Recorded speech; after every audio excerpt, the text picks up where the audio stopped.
U.S. state of Virginia, where they'll be processed before being resettled in different parts of the country. The Taliban has targeted interpreters who worked with U.S. troops or with diplomats and NGOs in Afghanistan, even killing some in retaliation. With the Taliban gaining more and more territory and the US pulling out of Afghanistan, interpreters are now trying to get their families to safety. According to the White House, 20,000 Afghans had applied for a special US immigrant visa by the middle of this month. The Japanese government is extending and expanding the country's state of emergency as coronavirus cases in Tokyo hit another record high. Nationwide, new cases have surpassed 10,000 for the first time. Meanwhile, the Biden administration is facing an onslaught of criticism over its mixed messaging on vaccine efficacy, amid fears the Delta variant is more dangerous and spreads as easily as chickenpox. The administration's about turn on mask and vaccine mandates has sparked a backlash among states planning to oppose the recommendations. Nina Maria Potts reports from Washington. As health experts sound the alarm louder and the Delta variant drives a surge in cases, the Biden administration's attempts to contain the next phase of the pandemic have sparked political mayhem. Warnings the Delta variant is more dangerous and spreads as easily as chickenpox, in addition to the sinking realization that the virus is highly transmissible even among the fully vaccinated. All that's prompted a rethink in strategy by the White House. But efforts to mandate vaccines for federal workers or get them regularly tested have met with resistance from states like Texas, where the Republican governor there has signed an executive order prohibiting state authorities from enforcing mask and vaccine mandates. Looking at U.S. markets next week, eyes are on July's payroll and new data on U.S. manufacturing and services for clues on the U.S. economic recovery and the choppy labor market. Li-Ling Tan has more from New York. The big question now is where America's rapid rebound is headed, with softer-than-expected GDP growth juxtaposed against a mixed employment landscape. The volatile labour market is still a big question mark after weekly jobless claims fell, but markets are still pondering the jobs participation rate, with more than 9 million vacancies unfilled. July's payrolls report out on Friday could provide a clearer picture, with some optimism that the economy added 926,000 jobs for the month. Li-Ling Tan, New York. From bureaus worldwide, this is FSN. With FSN Spotlight, I'm Simon Marks. Israel has announced a new COVID-19 vaccine booster campaign in a bid to slow the spread of the Delta variant. Beginning this weekend, adults over the age of 60 who received their second dose of COVID-19 vaccine at least 5 months ago will now be eligible for a third jab. With 60% of the public fully vaccinated, Israel has been at the forefront of research into the efficacy of the vaccines. And Professor Daniel Shepselovich, the chief of the COVID department at the Tel Aviv Medical Center, says this time will be no different. It is true that there is some dilemma here. We know that following 2 doses, people are more vulnerable to this new variant than to the original virus. And we know that the levels of the antibodies wane with time, and we know that a third dose will boost antibody levels. It is true that we don't have data to prove that this will be useful. However, there is a lot of evidence pointing that it might help, and right now we are seeing, as you've mentioned, more and more people, vaccinated people, who are sick and need hospitalization. 2 weeks ago, 60% of people hospitalized with COVID-19 in Israel were fully vaccinated, a statistic further demonstrating the infectiousness of the Delta variant that fueled the decision to go ahead with the booster shot. With FSN Spotlight, I'm Simon Marks. And the top news again. About 200 Afghan interpreters and family members have been evacuated to the U.S., the first in a massive evacuation program. The Japanese government is extending the country's state of emergency as COVID cases in Tokyo hit another record high. And the Biden administration is facing an onslaught of criticism over its mixed messaging on vaccine efficacy. And that's the latest feature story news. Rebecca Foster reporting. Well, folks, look who came crawling back to Pennington. That's right, Jeff Statsky. Just 4 years after leaving town to make it as a songwriter and musician on the East Coast, Mr. Hot himself, Jeff Statsky, has returned. Locals are simply stunned that Mr. Ambition himself would deign to move back to Pennington, the town he once said, quote, wasn't big enough for his music. Tuffy's Bar is even planning a welcome home party for the would-be Bob Dylan. We got a nice cushioned stool for his precious little East Coast ass. Hey, Jeffy boy, we got the radio on. We're still waiting to hear that big song of yours. Where is it? Local business owners say Statsky might have just as hard a time finding work here in Pennington as he did when he was trying to be a dainty little songsmith in Coolsville. Oh, sure, I could set him up with a job, no sweat. Oh, wait, come to think of it, we don't have any openings right now for tambourine-shaking pansies who got dick-slapped by the big city. This is the Onion News Network.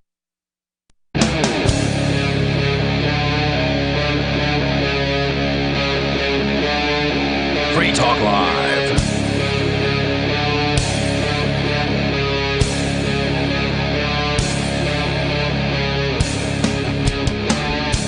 Yes, it is Free Talk Live. It is the Friday night edition. The telephone number here, we have open phones as always, but the telephone number, if you'd like to join us, is 603-283-6160. Again, 603-283-6160. And in the studio tonight, I am your host, the Lord Reverend Dr. Captain Kickass. And joining me, it's Bonnie. And Clamoring. Thank you, Clamoring, for guest hosting. You successfully convinced Chris to give up his seat for the evening. I know you're only in town for, the day or the evening or whatever, so it's good to have you. Nice to have you. Surprise, Bonnie. Clamoring's going to be filling in for Chris. I know. I was told. Okay. I didn't know if you knew before you sat down just, 2 minutes ago or whatever. Oh, Ian told me. Okay, good. Good job, Ian. Well done. Wherever you are out in Ethernet space. So there's been a whole bunch of stuff in the news. The one thing that I want to opine on is Mr. Daniel Hale to start this show off. If you don't know who he is, pick up your favorite magic rectangle, go to a search engine, and type in Daniel Hale, just the way it sounds, Daniel Hale. Daniel Hale is what's known as a whistleblower, and that doesn't mean he's just good at, right? It means that he spent some time working for, we'll call it the U.S. government, and he told the truth about America's secret drone assassinations in Afghanistan, revealing, of course, that most of the dead from these drone strikes were innocent people. Somewhere between, I want to say between 80 and 90%. When was this? When did he whistleblow It's been that? years, so he's been on trial, I think, for 2 or 3 years now. Why don't more people question the fact that if you tell the public what the government is doing, you go to trial? Yeah.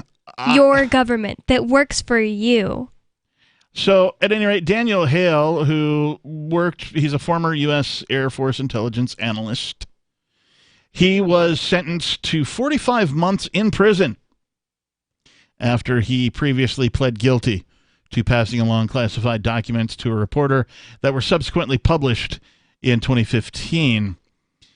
This is from Reason.com. This is actually a little one of their quick hits kind of thing, so it's just a couple of paragraphs about the guy. It says, Hale's leaks were intended to show that the drone assassinations under President Barack Obama were not what the American public believed them to be. The government insisted that its secret, quote, kill list, unquote, of terrorists was carefully vetted, and the drone strikes were only deployed to kill those the government and military believed it was unfeasible to arrest.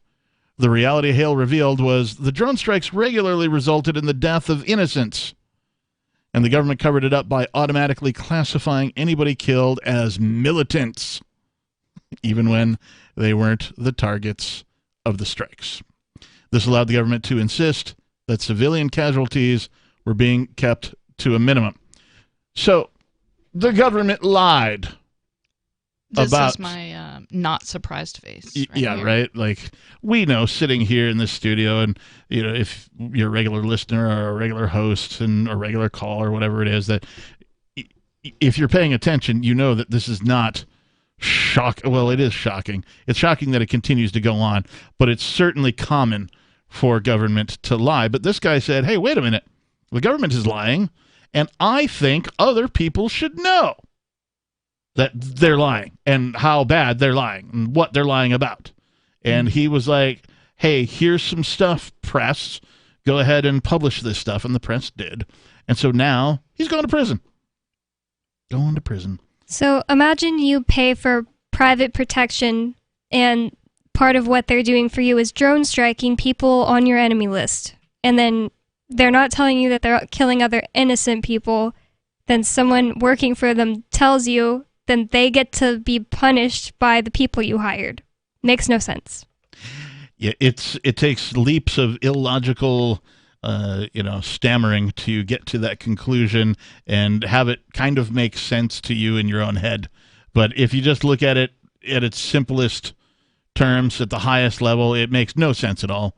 No sense at all. The same thing happens, of course, with many other people that we've covered here on Free Talk Live. Chelsea Manning, for example, the WikiLeaks founder, of course, that type of a thing, who have never harmed, to my knowledge, at least in these cases, with this case specifically for Daniel Hale, never harmed an individual.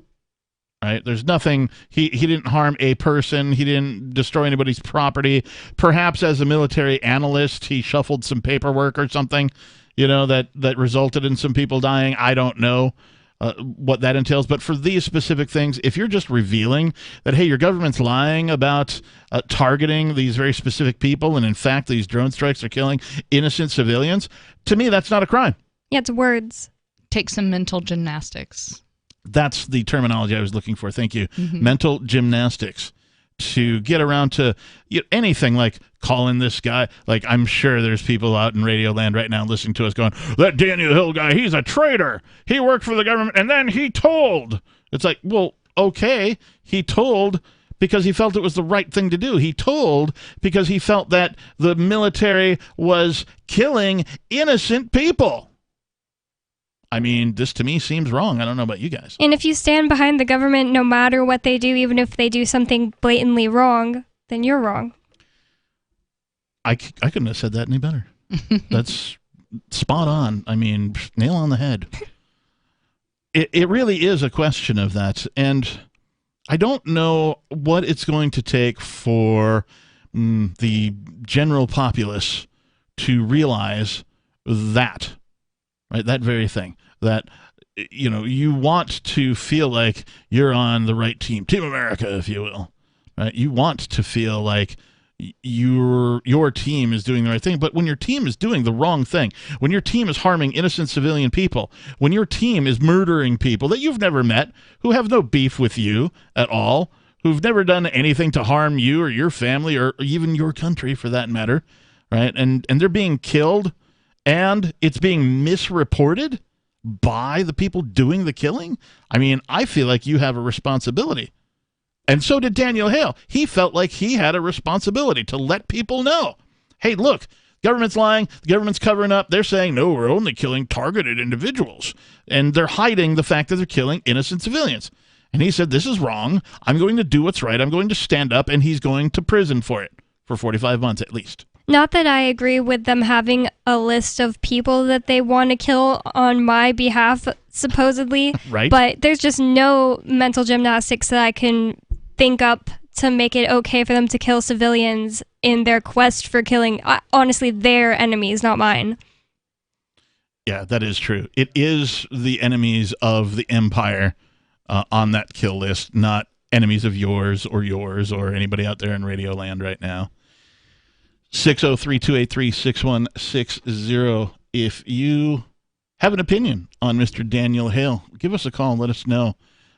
Is he, to be held up as a hero? I believe so.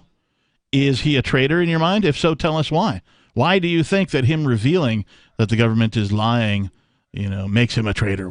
How is that traitorous?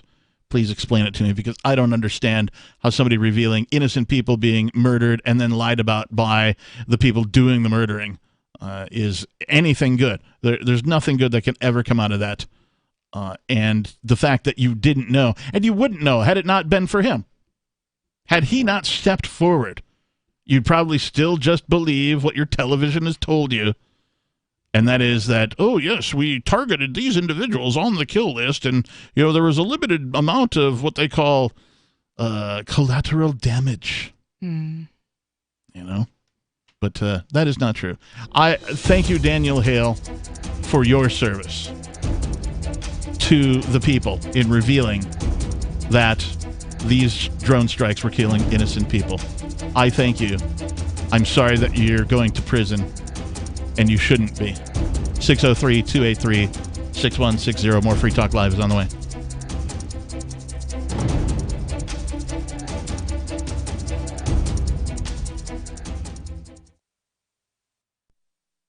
Do you feel like your nation, state, or community no longer holds your values? Have you dreamt of a place where people agree that liberty is important and are free to pursue their projects so long as they respect the property of others? There are many people just like you that are discovering freeprivatecities.com. Their social media links are at the upper right of the page at freeprivatecities.com. All skill levels will be needed when the first of the Free Private Cities opens. It's sooner than you think. Stop arguing and build. freeprivatecities.com.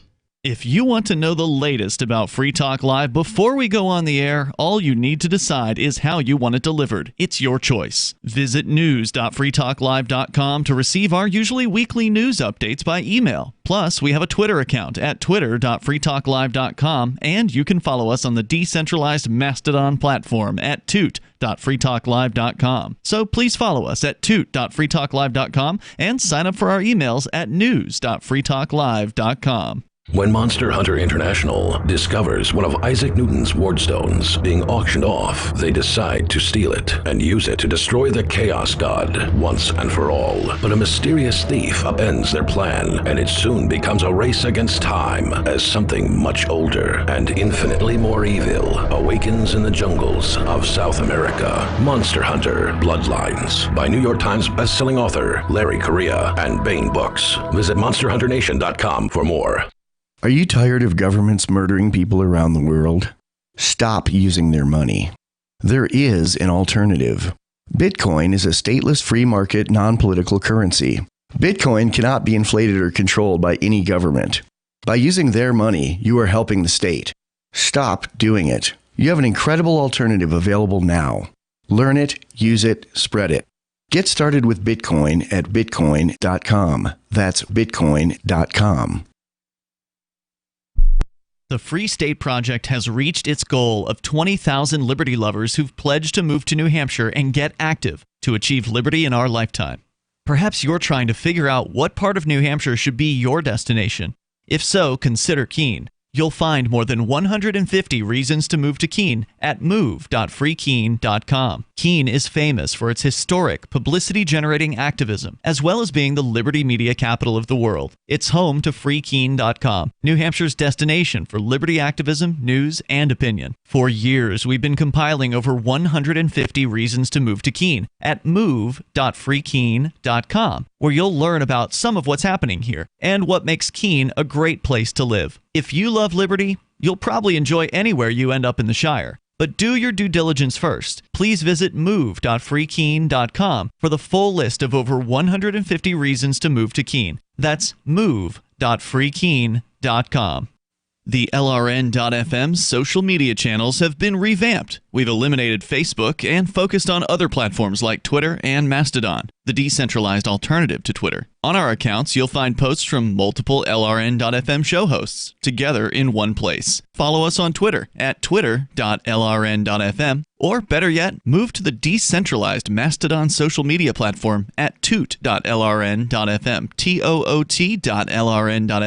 I think you'll like it. After a devastating war, the alien visitors were driven back, and their willing human collaborators were left behind to face the music. When Emma Jean Anderson's ex-lover springs her from prison, Nathan Foster and his 14-year-old nephew Ben are tasked with bringing the pair to justice. An easy enough job until they discover something is inside Emma Jean, and the fate of the planet hangs in the balance. The Family Business by Mike Coopery from BaenBooks.com. You can stick it to the man and big tech. Join our FTL social mastodon at social.freetalklive.com.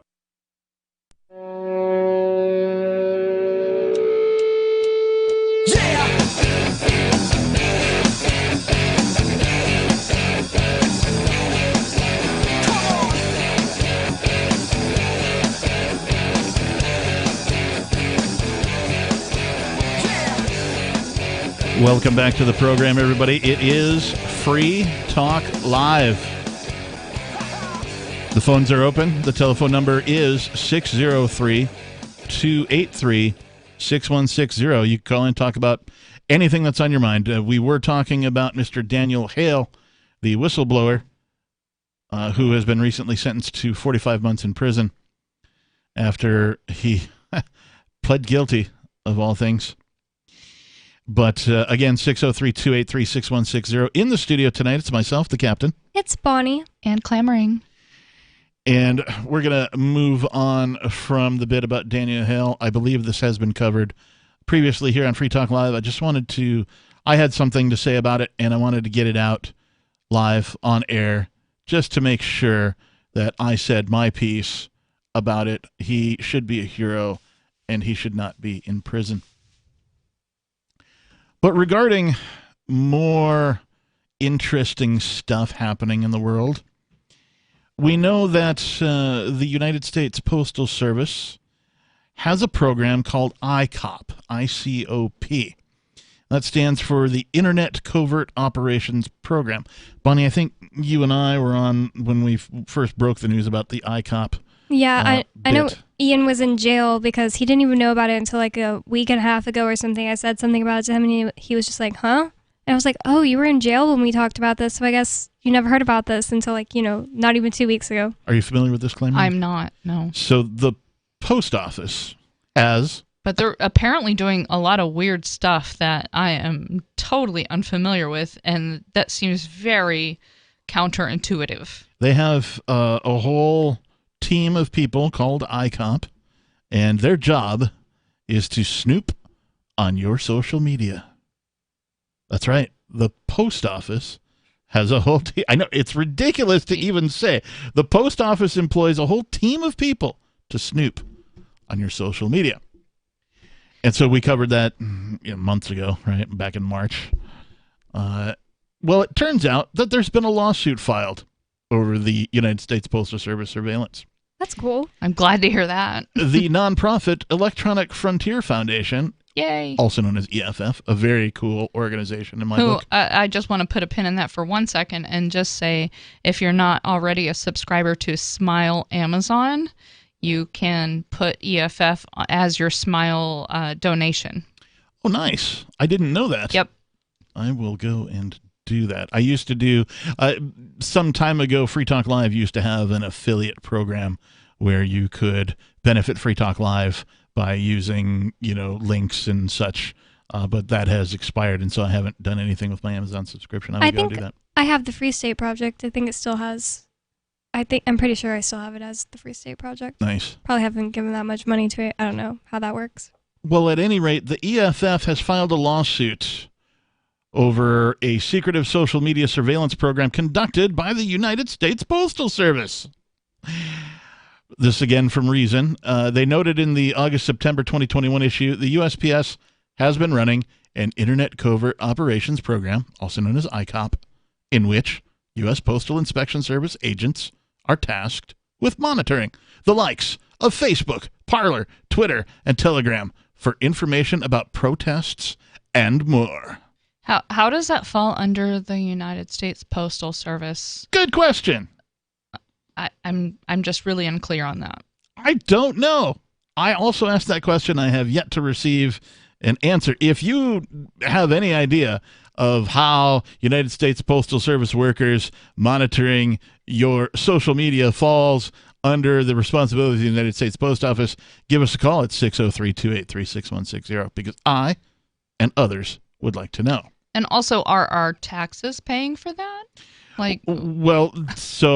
Those are all good questions because some folks argue that the United States Post Office is no longer a government organization because they put out some fancy paperwork that said, we're now an independent organization, even though we're not really independent and nobody else can do what we do. That is deliver letters. Deliver? Wow, I'm making up new words. Deliver letters, right? So you can pay UPS or FedEx for one of their cardboard envelopes and just send like a one-sheet piece of paper to somebody. Except I can't. I live in a rural area. I only have a post office box. That's it. But the USPS claims a monopoly on enveloped letters with stamps. Really? I didn't know that. I never knew that you couldn't just send like an envelope with UPS. You can, but it's one of those big cardboard envelopes, right? Yeah. It looks like official, like, document, and it's like the size of a whole sheet of paper or bigger. I think they have a legal sized one as well. But it's going to cost you. I don't know, how much is a stamp these days? $1 or something? I don't even know. I haven't bought stamps in so long. I have no idea. A stamp is a minuscule amount compared to the amount you're going to pay for like the FedEx or UPS envelope. So the only time you want to send a letter is if it's something very important. I recently had a couple of years ago, my sister sent overnight a copy of my mom's death certificate, right? That was important. I needed it to get like the discount fare to fly home for the funeral, that kind of a thing. So she UPS overnight, and it got to me overnight, and I had it, and I was able to do the thing. So that's an occasion where you want to pay a hefty amount to make sure the document gets to its destination, through a private company. But even then, like, everything is so delayed with USPS. It what normally would take overnight, it's taking 3-4 days, etc. Yeah. Don't even talk about Amazon. I know, we were just talking about Amazon, and I was going to say, nobody's gotten a refund for their Prime that I'm aware of. No, that's ridiculous. I want a refund. You could if you have Paribus attached to your email. It just kind of creeps me out to have it attached to my email. What's a Paribus? What is that? Paribus is a website or a company, I don't know, that you have to have it attached to your email, so it does creep me out. Like, I'm sure Chris Wade would never do this. The privacy nut would never do this because it can, like, see your emails. But I've gotten money back from, having, even way before COVID, having late Amazon shipments, and then it alerts Amazon and gets you, like, $5 back, like, for every late shipment. It's so crazy. But, I mean, I used to be, like, so frugal. I'm still pretty frugal, but that was a cool little addition to me, and I didn't really know anything about privacy at the time. The market provides, though, that somebody came in and said, hey, you know what? I could really use to be notified when Amazon doesn't fulfill their end of the bargain. And I didn't even know that I could get $5 back every time they were late. So it's in it, and you don't have to sit there and email Amazon yourself. It does it itself. Yeah. I don't know why I'm being a commercial for this thing, but I liked it when I did use it. Well, because you're paying for a service and they're not providing the service. So at any rate, the U.S. Post Office does have this ICOP, Internet Covert Operations Program, in which U.S. Postal Inspection Service agents are tasked with monitoring Facebook, Parler, Twitter, and Telegram for information about protests and more. Agents with ICOP assume fake identities online, use sophisticated intelligence tools, and employ facial recognition software, Yahoo News revealed last April. And we'll talk more about ICOP and the lawsuit that has been filed by the Electronic Frontier Foundation against them for snooping on your social media. More Free Talk Live is coming up.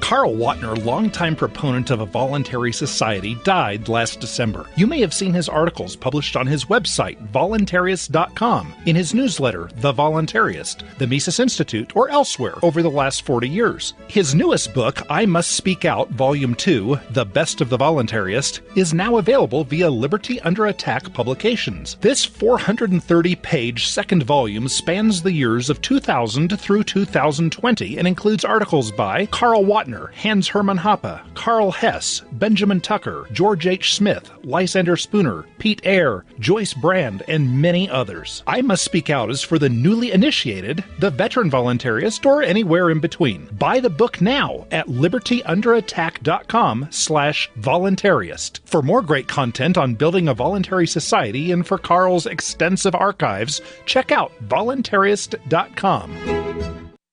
From Feature Story News in Washington, I'm Rebecca Foster. About 200 Afghan interpreters and family members have been evacuated to the U.S. They're the first group in a massive evacuation program, with U.S. forces set to withdraw from Afghanistan by the end of August. FSN's Giles Gibson reports. This first group has been brought to a military base in the US state of Virginia, where they'll be processed before being resettled in different parts of the country. The Taliban has targeted interpreters who worked with US troops or with diplomats and NGOs in Afghanistan, even killing some in retaliation. With the Taliban gaining more and more territory and the US pulling out of Afghanistan, interpreters are now trying to get their families to safety. According to the White House, 20,000 Afghans had applied for a special US immigrant visa by the middle of this month. The Japanese government is extending and expanding the country's state of emergency as coronavirus cases in Tokyo hit another record high. Nationwide, new cases have surpassed 10,000 for the first time. Meanwhile, the Biden administration is facing an onslaught of criticism over its mixed messaging on vaccine efficacy, amid fears the Delta variant is more dangerous and spreads as easily as chickenpox. The administration's about turn on mask and vaccine mandates has sparked a backlash among states planning to oppose the recommendations. Nina Maria Potts reports from Washington. As health experts sound the alarm louder and the Delta variant drives a surge in cases, the Biden administration's attempts to contain the next phase of the pandemic have sparked political mayhem. Warnings the Delta variant is more dangerous and spreads as easily as chickenpox, in addition to the sinking realization that the virus is highly transmissible even among the fully vaccinated. All that's prompted a rethink in strategy by the White House. But efforts to mandate vaccines for federal workers or get them regularly tested have met with resistance from states like Texas, where the Republican governor there has signed an executive order prohibiting state authorities from enforcing mask and vaccine mandates. Looking at U.S. markets next week, eyes are on July's payroll and new data on U.S. manufacturing and services for clues on the U.S. economic recovery and the choppy labor market. Li-Ling Tan has more from New York. The big question now is where America's rapid rebound is headed, with softer than expected GDP growth juxtaposed against a mixed employment landscape. The volatile labor market is still a big question mark after weekly jobless claims fell, but markets are still pondering the jobs participation rate, with more than 9 million vacancies unfilled. July's payrolls report out on Friday could provide a clearer picture, with some optimism that the economy added 926,000 jobs for the month. Li-Ling Tan, New York. From bureaus worldwide, this is FSN. Don't miss a moment of Free Talk Live. Get our archives daily via our podcast at feeds.freetalklive.com.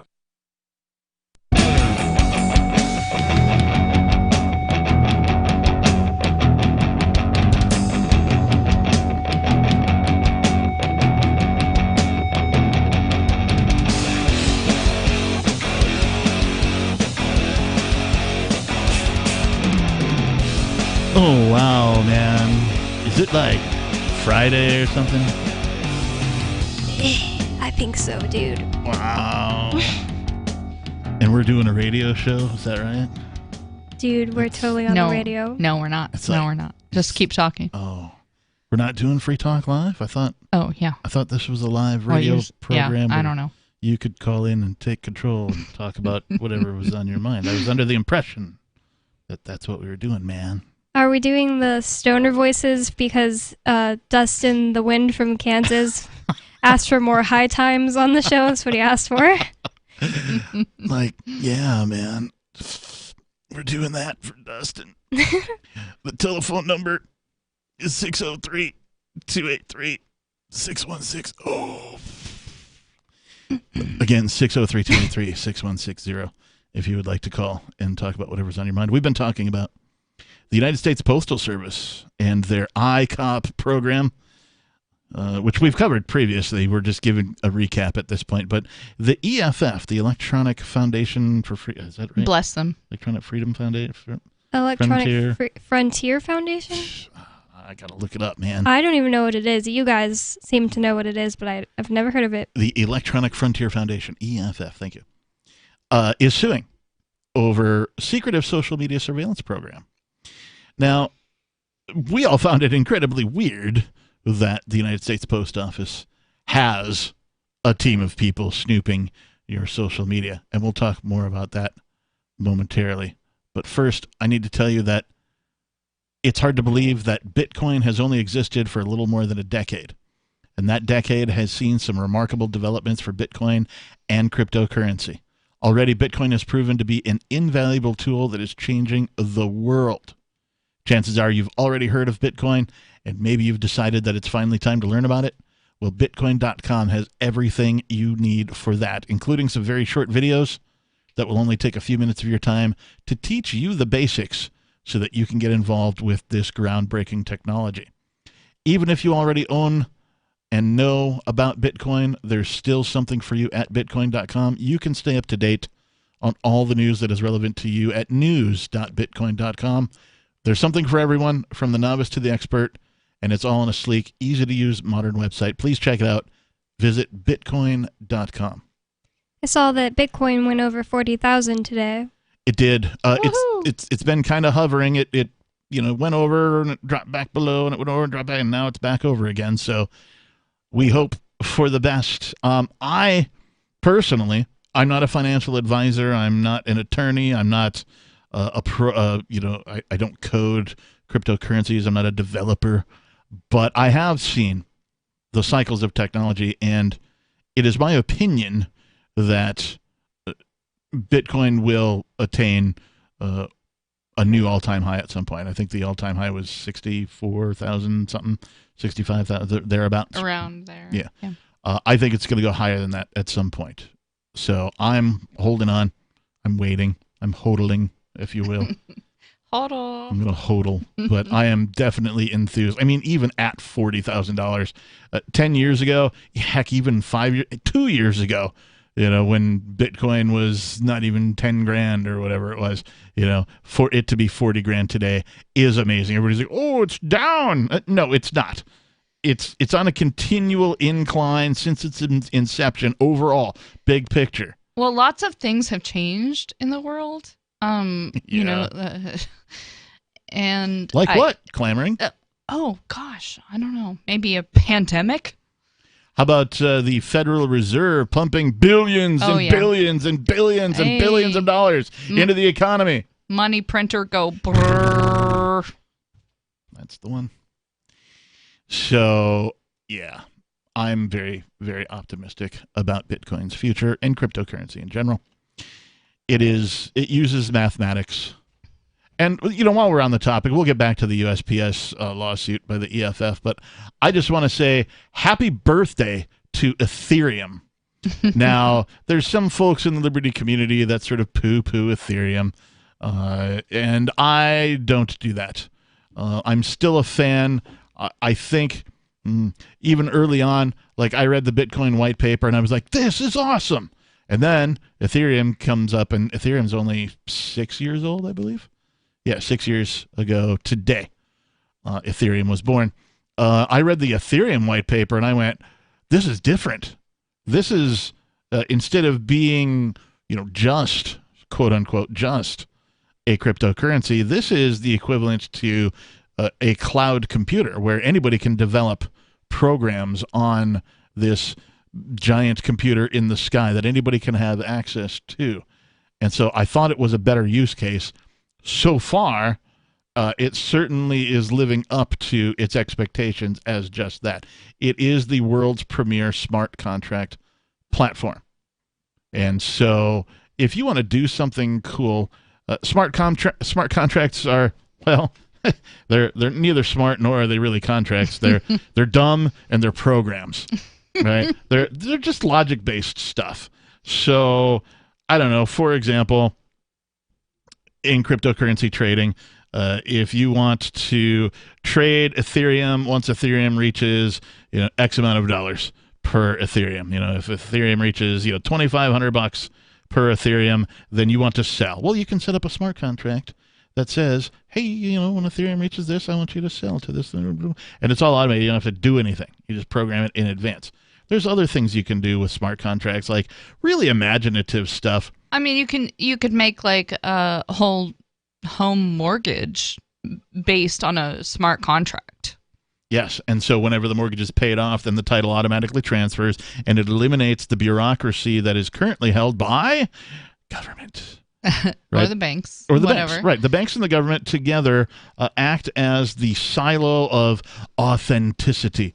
in most people's lives. But even at a finer grain than that, like you can show payment times, you can show what a person has paid, you can show how much they've paid, you can show when they've paid, and that's all on the blockchain. That's all like just it's just in black and white. Yeah.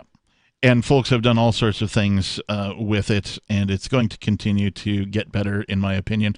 There's some competition out there, other folks who have launched similar things to Ethereum, and that's good. Competition will make sure that, whoever does the best version of it, is king, so to speak. And so I welcome the competition, but happy 6th birthday to Ethereum. It is certainly something very cool that will continue to get better as time goes on, because it can be developed upon. It's open source. And if you're a developer and you want to contribute to it, why, feel free to do so. If you have some sort of... Please do so. Yes, please do so. If you have some sort of idea, decentralized application that you want to deploy on the Ethereum chain, you can do that. So feel free to look into that if that is your cup of tea. But yes, happy birthday, Ethereum. All right, so we were talking about the United States Postal Service and the Electronic Frontier Foundation, EFF, suing them. Not a lot is known about the ICOP program other than what we've covered, which is where the EFF comes in. For now, the group is simply seeking more information about the program. After the USPS ignored EFF's request for this information, the group filed a FOIA, Freedom of Information Act lawsuit, seeking more on the ICOP program's creation, operation, and policies, including what it does with the data that's collected and how it shares this information with other agencies. So is it going to be able to get a FOIA request on this if it's not a federal agency anymore, supposedly? These are good questions, Bonnie. I do not know the answer to that. Perhaps this article will reveal some of that. I'm sure that there is a whole bunch more questions than there are answers about this particular type of thing. 603-283-6160. More Free Talk Live is coming up. This is Michael Dean from the Freedom Fiends. I've run websites since 1996 and have used over a dozen web hosts in that time. AgristHosting.com is the only one that hasn't broken my heart. Agrist Hosting's uptime and service is stellar, and their DDoS mitigation is the best I've seen. That's important because if you tell the truth in this world, you'll ruffle feathers. And some people will try dirty tricks to silence your voice. No matter what the haters hit us with, Agrist Hosting keeps our websites online. If you have a mission-critical commercial presence or a world-changing activism site, you cannot tolerate any skullduggery. So go with AgristHosting.com. Have a WordPress or blog site, but you're not satisfied with performance or uptime? Or just want raw hosting? Want to pay with Bitcoin? Agrist Hosting specializes in high-performance hosting with personalized service. Go to AgristHosting.com and click on the button that says Get Hosted. That's AgristHosting.com. My name is Jacob Hornberger. I'm president of the Future of Freedom Foundation, which Congressman Ron Paul awarded for having an outstanding freedom website. Write us at fff@fff.org, and we'll send you a free 3-month subscription to our monthly journal of libertarian essays and our booklet, Economic Liberty in the Constitution, which George Mason University economics professor Walter Williams praised in a recent column. That's fff@fff.org. There are lots of ways to listen to Free Talk Live. Our podcast has been around since podcasts began, and now the FTL feed is loaded with content besides our full show archives. Did you know that we make it easy for you to customize your podcast subscriptions? We have different feeds, one that includes only our full shows, one with just the Daily Digest, and our main feed that includes everything. You decide what you listen to. It's quick and easy to customize your feeds at feeds.freetalklive.com. That's feeds.freetalklive.com. We have some good news. The indictments against Ross Ulbricht in the District of Maryland were dismissed with prejudice, meaning they can never be refiled. This is especially good because those indictments contain the only charge ever made that Ross engaged in murder for hire. This was a serious allegation that Ross Ulbricht denies. It was never prosecuted or ruled on by a jury, but was trumpeted by the federal government and the media as if it were proven fact. The Maryland court held these indictments for almost 5 years, poisoning Ross's case and leaving him under a cloud of unproven allegations. As explained in Ross's appeal to the Supreme Court, the fact that the judge used these allegations to give Ross a draconian sentence of double life without parole violated his Sixth Amendment right to a jury trial. Judges are required to issue sentences based on convictions decided by a jury, not unproven allegations never even charged at trial. Although this is a positive development, the dropped indictment will not set Ross free. Now, a presidential pardon is Ross's only hope of freedom. Sign the petition at freeross.org. freeross.org. What if you want to hear the latest episode of Free Talk Live, but all you have is your phone, you forgot to download our archive, and you have no data connection? You can call our Listen line at 641-793-0191. That's a long-distance number, so you may incur charges. If not, listen as long as you want. 641-793-0191. The Free Talk Live Listen line, 641-793-0191. Is oral health important to you? If you don't like your own teeth, fresh breath, or kissing people, then by all means stop listening. Several years ago, I met Jessica Armand, founder and CEO of My Magic Mud, and I became passionate about the product that she created and never want to live without it. It's clinically proven to whiten teeth, but I find it does much more. They want you to love My Magic Mud as much as I do, so they're giving you a money-back guarantee plus 20% off. Go to mymagicmud.com and use coupon code FTL20 at checkout. mymagicmud.com, FTL20. We're still not sure why you'd want to watch, but our video feed is streaming nightly for free at cam.freetalklive.com.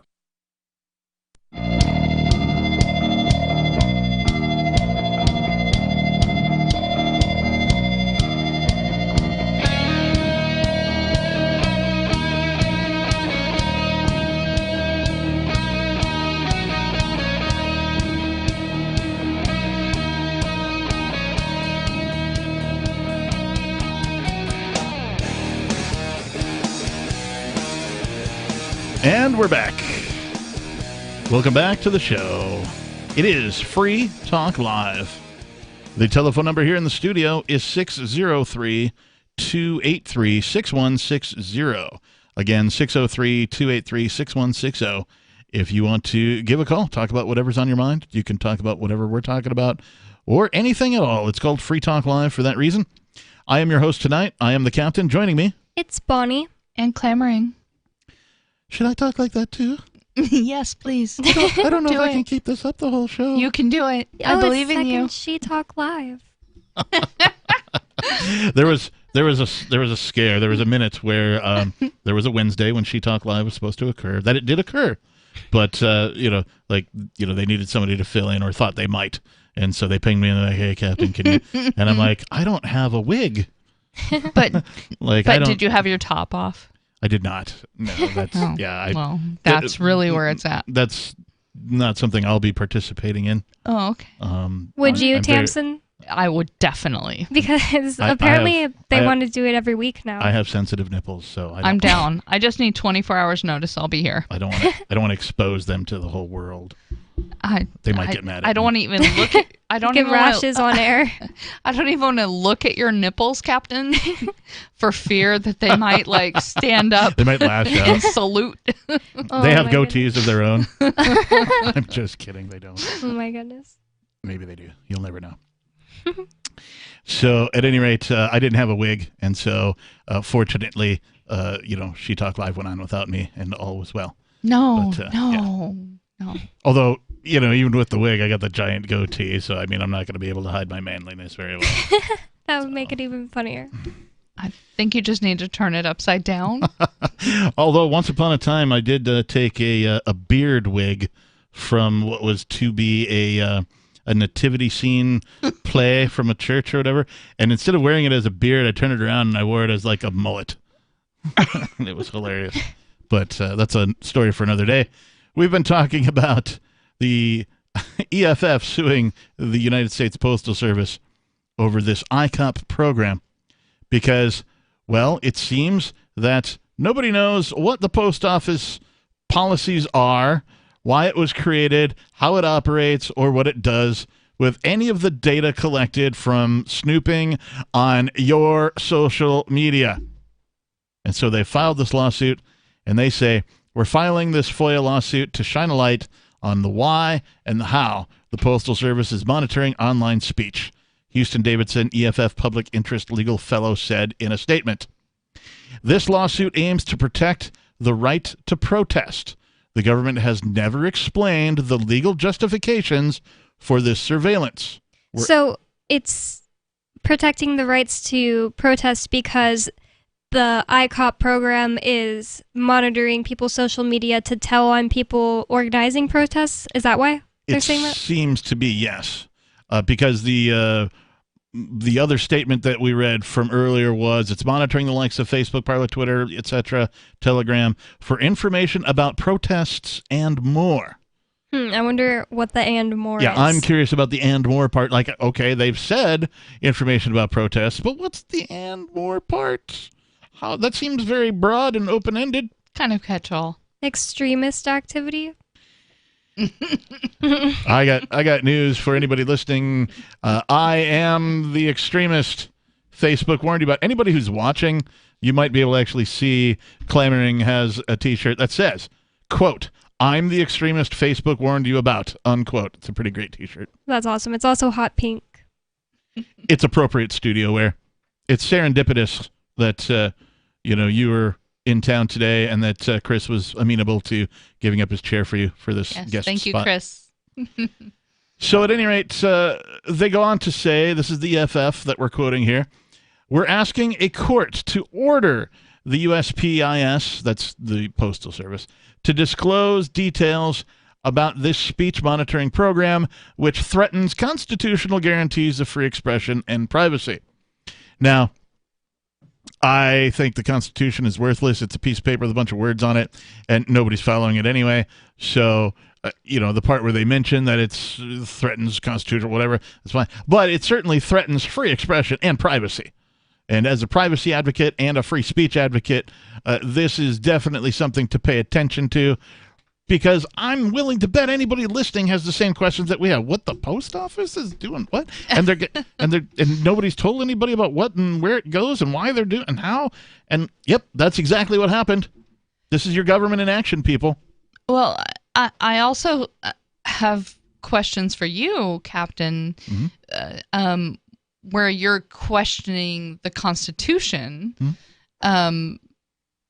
which is where I'm kind of coming from, but a lot of my friends are like, this is the end all and be all, like, and I'm kind of like, I'm an anarchist. Like, I don't. Right. So a piece of paper with words written on it, I mean, that's what it is. It's not a contract. People are like, it's a contract. No, it's not. Like, I didn't sign it. Right. Nor did anybody that you know. No. A bunch of guys definitely. A couple hundred years ago signed it, but you didn't. Now, I don't know about you, but I'm pretty sure a couple of guys who are dead and have been for a couple hundred years ago can't contractually oblige me to anything, at least not according to the general consensus as to what a contract actually is. I also wouldn't sign it. It has an amendment that makes slavery legal. It's got, it's had, apparently they got it wrong the first time that they've had to amend it a whole bunch of times since then as well. So when I just like my contracts between myself and another individual. I don't like myself contracted to an agreement between a whole country. Yeah, a fictional entity known as a country. Corporation of the United States. Right. So to answer your question, when I was I grew up in religious households, and the knee-jerk reaction to, well, almost anything was, what does it say in the Bible? Right? Any question would come up, what would Jesus do? Right? Or that kind of a thing. Well, it says here in the Bible in Paul chapter 4, verse 7, that blah, blah, blah, whatever it is, right? And so that's what people would do, right? And that was their automatic knee-jerk reaction. If you asked a question that was, sort of outside of their scope of knowledge or, their comfort level even, they would just go, well, it's in the Bible, look what the Bible, and they would point. And so I got away from sort of the religious portions of life as I left these families that I spent time with.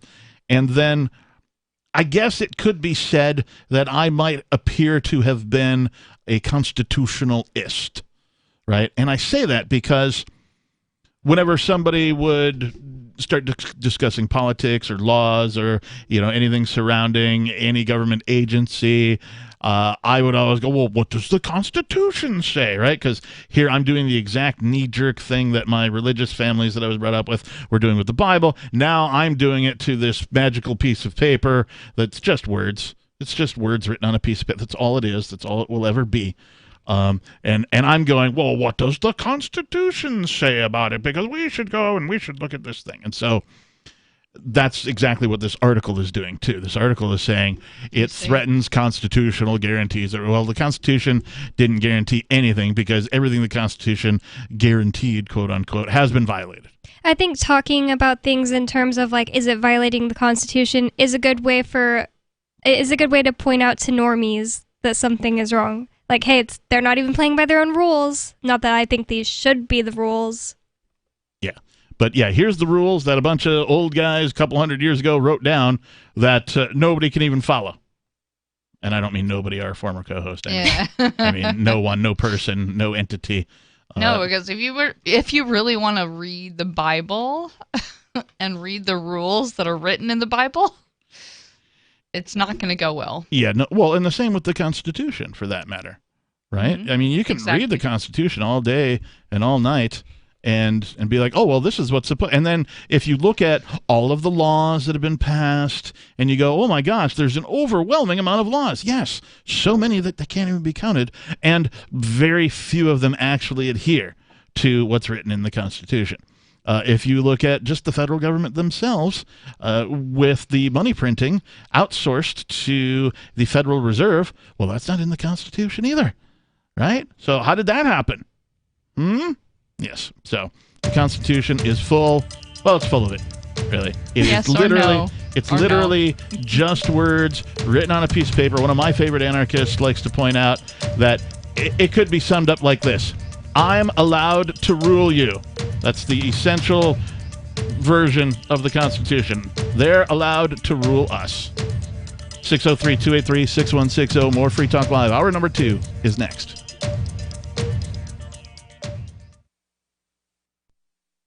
Do you feel like your nation, state, or community no longer holds your values? Have you dreamt of a place where people agree that liberty is important and are free to pursue their projects so long as they respect the property of others? There are many people just like you that are discovering freeprivatecities.com. Their social media links are at the upper right of the page at freeprivatecities.com. All skill levels will be needed when the first of the Free Private Cities opens. It's sooner than you think. Stop arguing and build. freeprivatecities.com. Tired of cancel culture? Sick of mega tech corporations holding an axe over your head? Join the LRN.FM Matrix chat server. It's self-hosted, so no one else can tell us what to do or say. Don't like the existing channels? You can make your own. You can even connect into some of our channels from other Matrix servers. It's federated. For the full LRN.FM Matrix experience, though, you should join our server via the step-by-step instructions at chat.lrn.fm. chat.lrn.fm. There are basically two types of advertising, direct response and branding. Radio's great for direct response with its low cost to listener ratio, but audio can't be beat for branding, which is a longer term endeavor. You want to be the first thing that someone thinks of when they think about your product or service. If you have a local business that you want kept top of mind in your community, call the station. If you need national reach, Free Talk Live's got around 200 radio stations, millions of monthly listening sessions, can suit all budgets, and if we don't think we're right for you, we'll tell you. Email me, mark@freetalklive.com.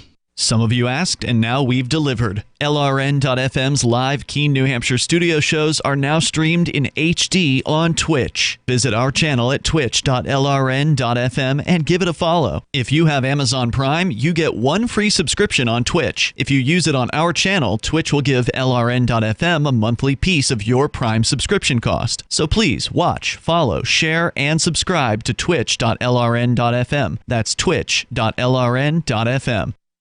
You're listening to the live edition of Free Talk Live. Hour number 2 is next after the news here on the Liberty Radio Network at LRN.FM. From Feature Story News in Washington, I'm Rebecca Foster. About 200 Afghan interpreters and family members have been evacuated to the U.S. They're the first group in a massive evacuation program, with U.S. forces set to withdraw from Afghanistan by the end of August. FSN's Giles Gibson reports. This first group has been brought to a military base in the U.S. state of Virginia, where they'll be processed before being resettled in different parts of the country. The Taliban has targeted interpreters who worked with U.S. troops or with diplomats and NGOs in Afghanistan, even killing some in retaliation.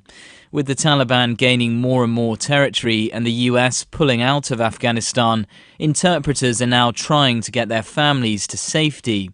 According to the White House, 20,000 Afghans had applied for a special US immigrant visa by the middle of this month. The Japanese government is extending and expanding the country's state of emergency as coronavirus cases in Tokyo hit another record high. Nationwide, new cases have surpassed 10,000 for the first time.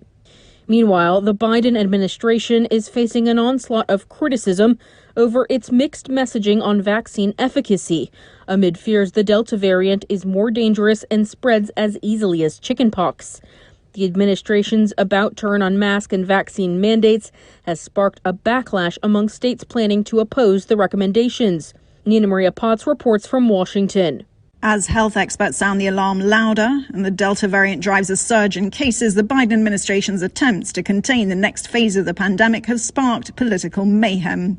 Warnings the Delta variant is more dangerous and spreads as easily as chickenpox, in addition to the sinking realization that the virus is highly transmissible even among the fully vaccinated.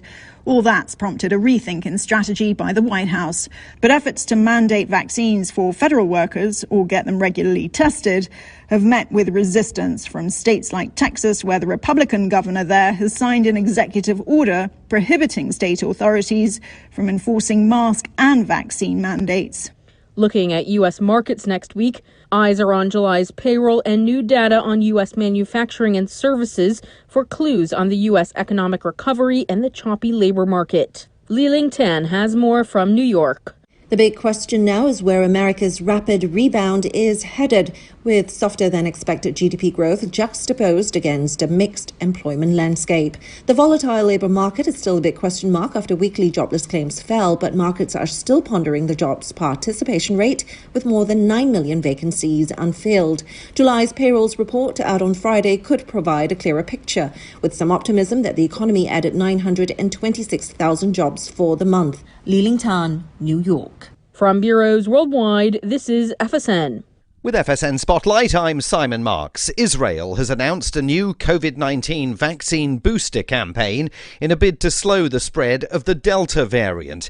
Beginning this weekend, adults over the age of 60 who received their second dose of COVID-19 vaccine at least 5 months ago will now be eligible for a third jab. With 60% of the public fully vaccinated, Israel has been at the forefront of research into the efficacy of the vaccines. And Professor Daniel Shepselovich, the chief of the COVID department at the Tel Aviv Medical Center, says this time will be no different. It is true that there is some dilemma here. We know that following 2 doses, people are more vulnerable to this new variant than to the original virus. And we know that the levels of the antibodies wane with time, and we know that a third dose will boost antibody levels. It is true that we don't have data to prove that this will be useful. However, there is a lot of evidence pointing that it might help.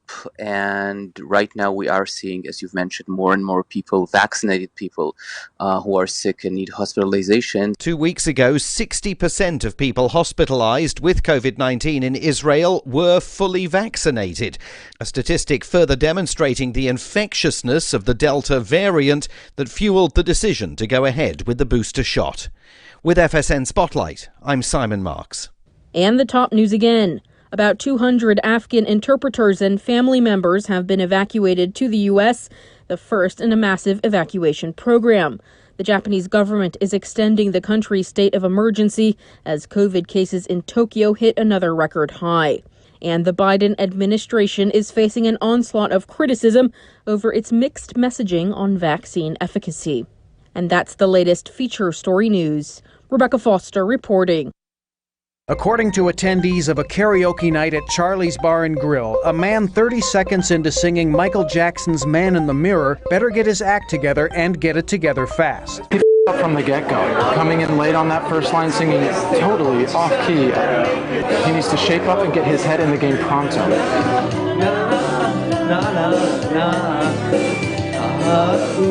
Honestly, he needs to get serious right now or get the f*** off the stage. I mean, what does he think this is? Living on a prayer? Claiming that this is turning into a train wreck, eyewitnesses say they are embarrassed for the man who has missed several key words despite staring at the prompter the entire time. You know, he could hit every last note for the remainder of the song, and I still don't know if that would be enough to turn this thing around. Man in the Mirror is the big leagues, so you better show up with your A-game. This is the Onion News Network.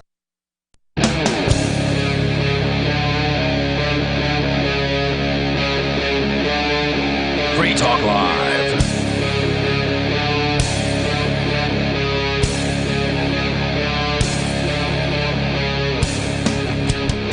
Yes, welcome back to Free Talk Live, the live call-in radio program where you can take control of the airwaves to talk about whatever is on your mind. The telephone number here in the studio is 603-283-6160. Again, 603-283-6160. In the studio tonight, it's myself, the captain. It's Bonnie. And clamoring. Let's do a test here. I believe that the caller ID says this is perhaps TJ the Spy. TJ, are you with us? Stand by, TJ. That might be me. TJ, can you hear me? One more time. Can you hear TJ. me? Hey, there you are. TJ. Okay, there I am. We've got you now. Thank you to my producer for pressing the right button for me. All right, no problem. I was just calling in to say thank you to everybody who made my very first protest as Mr. Bitcoin. It was 3 protests in 1 on Monday, and it was a very big success. I had a lot of fun. I was just calling to thank everybody who showed up to support me, Ms. Bitcoin Gandhi, Joa, and Chris, and all the others. We got a lot of honks. People waved and rolled down. They actually were stopping in traffic taking pictures of me as Mr. Bitcoin, and they were asking questions like, what's it up to now? And nice. Yes, it was a wonderful outreach. I did get to see a small bit of video where somebody who looked like a state agent with arms and a badge and that kind of thing came out to see, what was going on and, quickly left the scene. So I was glad that there wasn't any, real, menacing confrontation. Although, we know how these things go as activists, that is where the attention really comes in if there is some sort of an interaction there. But were there any... Yeah, well, I think it was because Joa asked, he said, do you think the FBI would mind if I recorded all the license plates of people going into and out of the building? And I said, yes, I think the FBI would mind a great deal. The better question is there anything they can do about it to stop us? And given that we're on a public thoroughfare and we're legally allowed under the First Amendment to report on any newsworthy event we darn well please in public view, and what I find newsworthy is the make, model, and license plate of every car and the time they enter and exit that beautiful skiff at the FBI facility. And so, obviously, it's one of those things that I said, if you want to publish all the license plates, you might want to do a courtesy of letting the FBI know.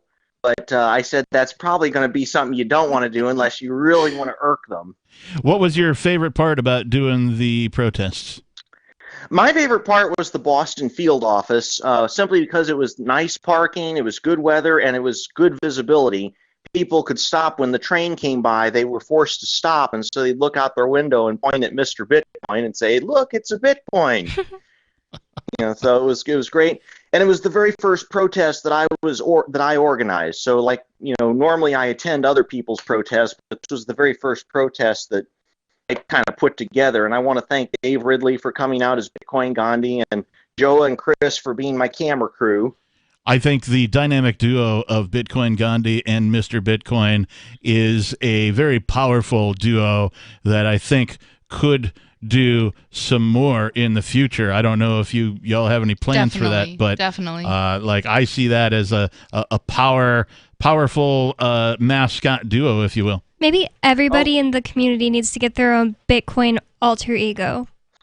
I love that definitely idea. An idea. I love it too. So that's what I was calling to do. Just thank all of you for making it so much fun. I definitely want to do it again sometime. Activism is one of those things that once you do it the first time, the second, third, and fourth time become a lot easier. But first time's always the kind of like, I guess, the first time you do anything. It's always memorable. Did you guys have any questions for Mr. Bitcoin and or TJ the Spy? No, I was in the group chat. I pretty much saw everything that went on and saw the videos, so I'm really glad that it went on. It was hilarious. Thank you for your We're service. going to cut up all the video. We have about an hour, couple hours worth of footage. We're going to cut it down to 5 minutes and upload an article to Freekeen and Odyssey covering the 3 protests in one day. So for our listeners out there, if you're not already familiar, it's freekeen.com and Odyssey. You can find our Odyssey page, I believe, just by going to odyssey.com, or I believe there's a link to it from freetalklive.com somewhere. It's watch.freetalklive.com. Thank you. All righty. All right, TJ, thanks for the call, and thank you for your service. We appreciate you, man. Yeah, probably my favorite character, I think, is Mr. Bitcoin. Yeah, Just he's great. The costume He's is great. The hat that he wears that says "Government money sucks." I want to know who made that costume. Oh, it was 'cause made it's in fantastic. It was made in Great Britain, and then processed in Russia, and then sent through China. Yeah, I believe TJ the Spy was behind the whole thing. He had the, he had the idea. He sketched it out. He sent it to some people. Some people were able to manufacture it somehow. He had to give thumbs up and thumbs down. No, do it this way and don't do it that way. And wow, here's my measurements to fit me specifically. And this can be done, right? Mascots aren't anything new. Every school across the United States has one. How many Bitcoin mascots are there? One, apparently. Well, One. 2 if you count Bitcoin Gandhi. I think it's so funny that Mr. Bitcoin, the look on its face, I don't even know how to explain it. Every time I see it, I just crack up. It makes me laugh. And it's even funnier that TJ is inside of it. It is. And what a great activist, too. I really enjoy the presentation of both Bitcoin Gandhi and Mr. Bitcoin, putting art into activism as well. They're far superior activists to me. I sit here and blab into a microphone. That's my contribution. But those guys really getting into it, really getting out there and doing it and showing everybody else how it's done. I appreciate that. Speaking of Bitcoin, we've been talking a little bit about all sorts of things. We did mention Bitcoin a little earlier in our broadcast in hour 1. But since we're talking about Mr. Bitcoin and his protest, this from Bitcoin.com, MasterCard has decided to dip a whole foot into cryptocurrency. They'd previously only been dipping their toenail into cryptocurrency. That is to say, they've partnered with a couple of cryptocurrency finance companies, some DeFi companies like Uphold, for example, is one of them that uses MasterCard as their partner so that you can use something that looks like and acts like a debit card to spend your crypto. So previously they'd only dipped their toenail into the cryptocurrency world. But MasterCard has now launched a global program to help cryptocurrency startups scale their innovations So they're not just putting their toenail in the water. They're putting a whole foot in the water. They're not quite diving in full on yet, but they're certainly making a move to do more things with cryptocurrency. Payment giant MasterCard has launched a new global program for cryptocurrency startups. 7 cryptocurrency companies have already joined the program. Together with MasterCard, they will work to expand and accelerate innovation around digital asset technology and make it safer and easier for people and institutions to buy, spend, and hold cryptocurrencies and digital assets. What does that mean, you might ask? Well, I don't really know. Let's find out. Sounds like MasterCard. No, never mind. I'm not going to make the joke I was going to make. Go ahead. What was it? I was going to make a joke about the Crypto 6, and I don't know. Sometimes it scares me to make jokes about it. Right. Yeah. MasterCard could certainly make a contribution to the to the Crypto 6 over at thecrypto6.com. Yep. That would be nice of them to do so. Be awesome. So here's kind of the bullet points. This is about their new crypto program. MasterCard announced Tuesday that a new StartPath global startup engagement program dedicated to supporting fast-growing digital assets, blockchain, and cryptocurrency companies. I assume this means financial contributions to anybody who's trying to launch a crypto business or a DeFi sort of a company, or even a decentralized application. 7 startups have already joined the program. They will work with MasterCard to expand and accelerate innovation around digital asset technology and make it safer and easier for people and institutions to buy, spend, and hold the cryptocurrencies. The announcement details 603-283-6160. We'll talk more about MasterCard and its involvement with what it claims to be helping cryptocurrency startups here on Free Talk Live. More coming up. After a devastating war, the alien visitors were driven back, and their willing human collaborators were left behind to face the music. When Emma Jean Anderson's ex-lover brings her from prison, Nathan Foster and his 14-year-old nephew Ben are tasked with bringing the pair to justice. An easy enough job until they discover something is inside Emma Jean, and the fate of the planet hangs in the balance. The Family Business by Mike Coopery from BaneBooks.com. Are you tired of governments murdering people around the world? Stop using their money. There is an alternative. Bitcoin is a stateless, free market, non-political currency. Bitcoin cannot be inflated or controlled by any government. By using their money, you are helping the state. Stop doing it. You have an incredible alternative available now. Learn it, use it, spread it. Get started with Bitcoin at Bitcoin.com. That's Bitcoin.com. Do you feel like your nation, state, or community no longer holds your values? Have you dreamt of a place where people agree that liberty is important and are free to pursue their projects so long as they respect the property of others? There are many people just like you that are discovering freeprivatecities.com. Their social media links are at the upper right of the page at freeprivatecities.com. All skill levels will be needed when the first of the Free Private Cities opens. It's sooner than you think. Stop arguing and build. freeprivatecities.com. If you want to know the latest about Free Talk Live before we go on the air, all you need to decide is how you want it delivered. It's your choice. Visit news.freetalklive.com to receive our usually weekly news updates by email. Plus, we have a Twitter account at twitter.freetalklive.com, and you can follow us on the decentralized Mastodon platform at toot.freetalklive.com. So please follow us at toot.freetalklive.com and sign up for our emails at news.freetalklive.com. On March 16th this year, government task forces violently raided the New Hampshire Bitcoin Embassy, the Mighty Moose Mart, the homes of Aria DiMezzo, Andy and Renee Spinella, Colleen Fordham, a grandmother, and perhaps most relevant, the studios of Free Talk Live. The Crypto 6 were arrested. 4 were released on bail conditions, but Ian Freeman was held hostage for 69 days. Rich Paul, also known as Nobody, remains captive. We've consulted attorneys who say no crime even appears to have been committed.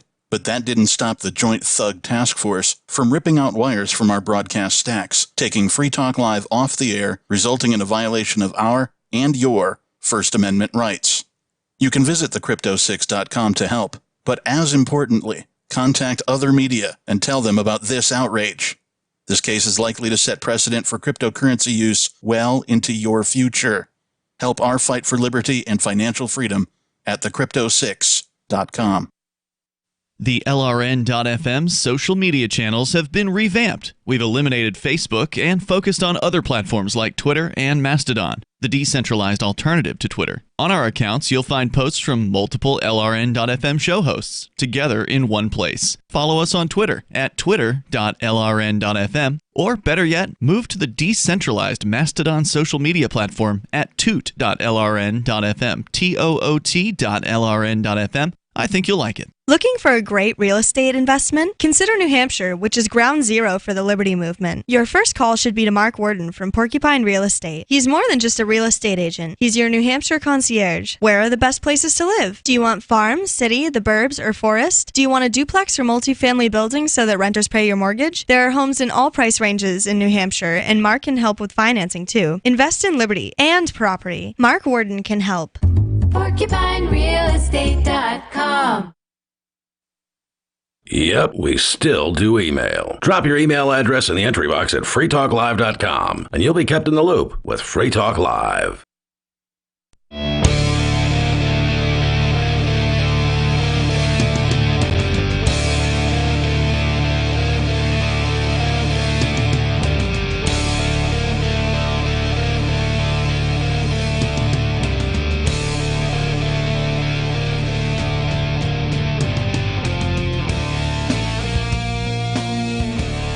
Six 603-283-6160. Again, 603-283-6160 is the telephone number you need to put your voice on somewhere around 200 radio stations on this show called Free Talk Live. I am your host. I am the Reverend Captain Kickass. Joining me tonight, it's Bonnie. And clamoring. We've been talking a bit about this article from Bitcoin.com. MasterCard launches a global program to help cryptocurrency startups. Now, why is this important? Well, cryptocurrency is important to freedom because it literally replaces bureaucracy. It literally replaces banks, or at least has the ability to, because of its technology, the blockchain. And so many people have said over the last more than 10 years now, since Bitcoin was invented and released to the public, thank you, Satoshi Nakamoto, whomever you may be, many people have said, oh, it'll never work. It'll never happen. It'll never go mainstream. It'll never be a thing. It'll never be worth anything. You'll never be able to buy a cup of coffee with it. You'll never be able to blah, blah, blah. On top of which, Bitcoin is dead. It had its day. It's over now. It's dead. Bitcoin has died millions and millions of times. I believe there's a website. I think it's something called bitcoinhasdied.com or something along those lines. You can go look and see how many times Bitcoin has died. Well, it's still here. Not only is it still here, it's going mainstream. This isn't the only news article about Bitcoin that I've seen recently. I saw that PayPal is also looking to up their cryptocurrency game. They dipped their toe in it. Amazon too. I think a little. I've heard Amazon refute that as well, but it's only a matter of time before they do. Cryptocurrency is certainly beginning to go mainstream, and that's why I bring this article up. I know there's a lot of voluntarists, anarchists, libertarian types out there that are like, oh, whatever, they're working with the big banks, and we don't like the big banks and all that kind of stuff, and that's fine. I actually agree with you, as a matter of fact, but I want to illustrate here. I think that's what we're doing here. I want to illustrate to you that, there's a few companies out there who are going, oh, well, we better get in on this or we're going to get left behind. Right? Now, governments, of course, have no choice but to get left behind as soon as there's enough developers developing on the blockchain technology to replace bureaucracy and replace government as the official record keeper of the human race. Once that happens, government's days are numbered. They'll go the way of the newspapers, in my opinion. So the startups who have joined this MasterCard crypto program include GK8, I'm not familiar with them, Mintable, Stacks, and Super Oracles. GK8 is a self-managed end-to-end institutional crypto custody platform, and they're based out of Israel. Mintable is based out of Singapore, and they're a NFT, or a non-fungible token marketplace. Stacks, also out of Singapore, provides a blockchain infrastructure for the financial industry, and Super Oracles out of Switzerland is a blockchain oracle. Can I pause you there Yes. for a second? What does non-fungible mean? That you can't funge it? Non-fungible token means that only the certified owner has access to it. Okay. So think of a very rare baseball card, right?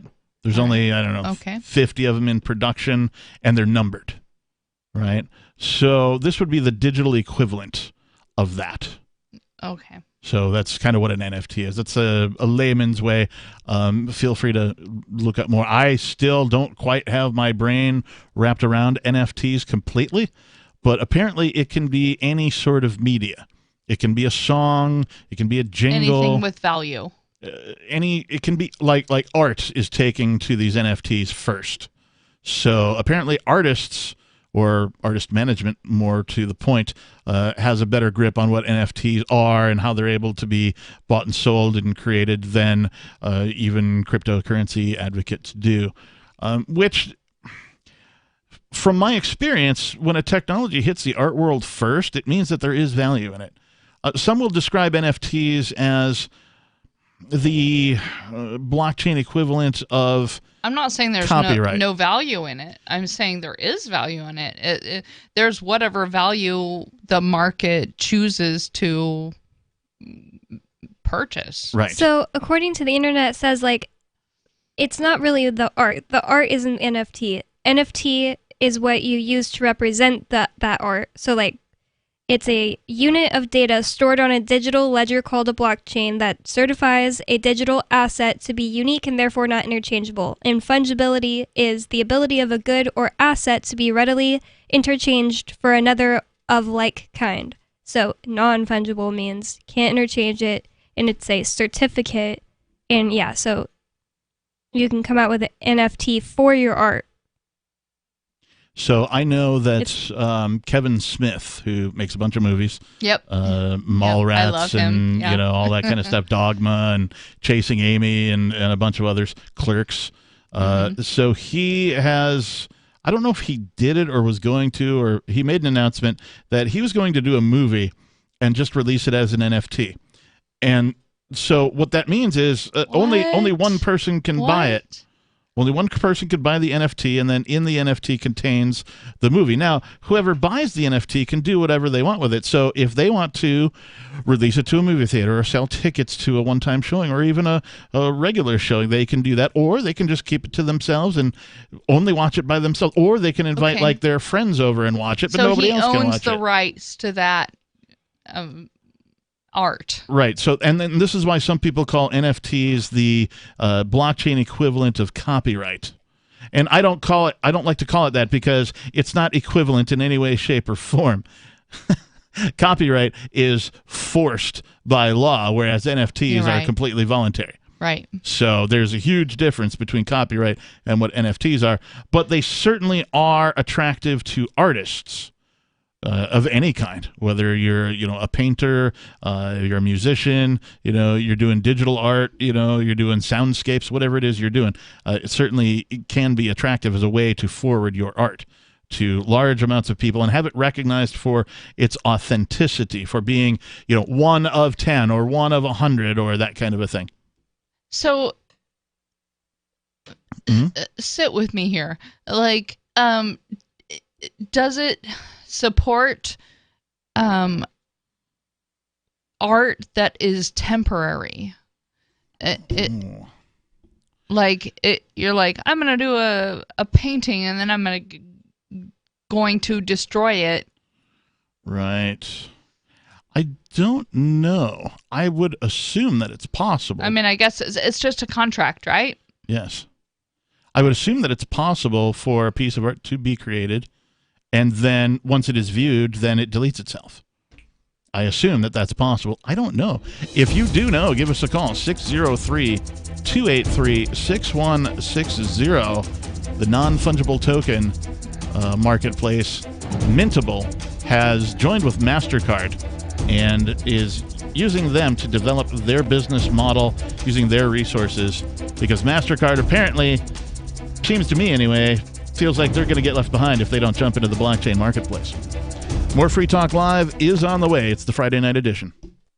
Free Talk Live's video archives have been on LBRY for years. LBRY is an uncensorable, decentralized, blockchain-based media sharing protocol, and we're big fans of it here on Free Talk Live. In 2020, LBRY launched Odysee, a video sharing website to compete with YouTube, and it's really taking off, now with over 1 million channels, many of whom are disaffected YouTube creators. During YouTube's crackdown for not towing the government line on COVID, the Free Talk Live YouTube channel started receiving strikes and could be completely taken down at any moment. Thankfully, Odysee started offering live streaming, so we're now streaming live every night and posting our video archives permanently to Odysee. You can watch live or anytime on our Odysee channel by visiting video.freetalklive.com. If you want to go all in, download the desktop app at lbry.com, and then every video archive you watch, you'll help seed and keep it online forever. At minimum, we ask you visit video.freetalklive.com and follow us on Odysee today. video.freetalklive.com. From Feature Story News in Washington, I'm Rebecca Foster. About 200 Afghan interpreters and family members have been evacuated to the U.S. They're the first group in a massive evacuation program, with U.S. forces set to withdraw from Afghanistan by the end of August. FSN's Giles Gibson reports. This first group has been brought to a military base in the U.S. state of Virginia, where they'll be processed before being resettled in different parts of the country. The Taliban has targeted interpreters who worked with U.S. troops or with diplomats and NGOs in Afghanistan, even killing some in retaliation.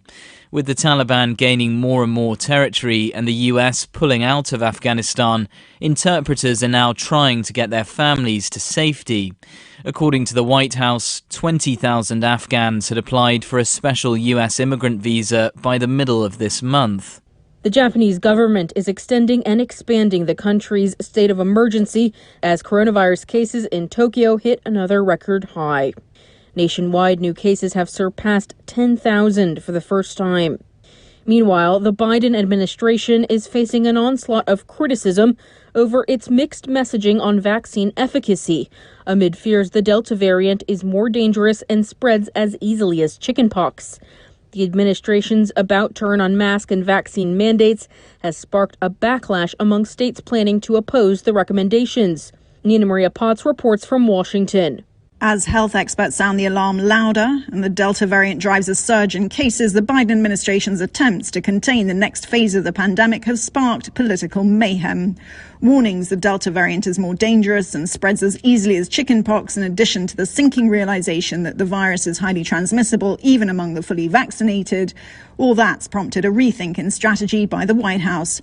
But efforts to mandate vaccines for federal workers or get them regularly tested have met with resistance from states like Texas, where the Republican governor there has signed an executive order prohibiting state authorities from enforcing mask and vaccine mandates. Looking at U.S. markets next week, eyes are on July's payroll and new data on U.S. manufacturing and services for clues on the U.S. economic recovery and the choppy labor market. Li-Ling Tan has more from New York. The big question now is where America's rapid rebound is headed, with softer than expected GDP growth juxtaposed against a mixed employment landscape. The volatile labour market is still a big question mark after weekly jobless claims fell, but markets are still pondering the jobs participation rate, with more than 9 million vacancies unfilled. July's payrolls report out on Friday could provide a clearer picture, with some optimism that the economy added 926,000 jobs for the month. Li-Ling Tan, New York. From bureaus worldwide, this is FSN. Got Telegram? You can follow our channel there and discuss show prep with other listeners at telegram.freetalklive.com.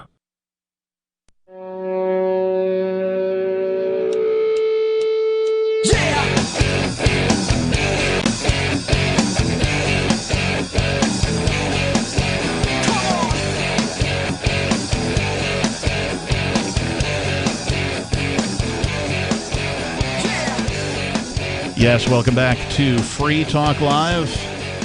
It is the Friday night edition.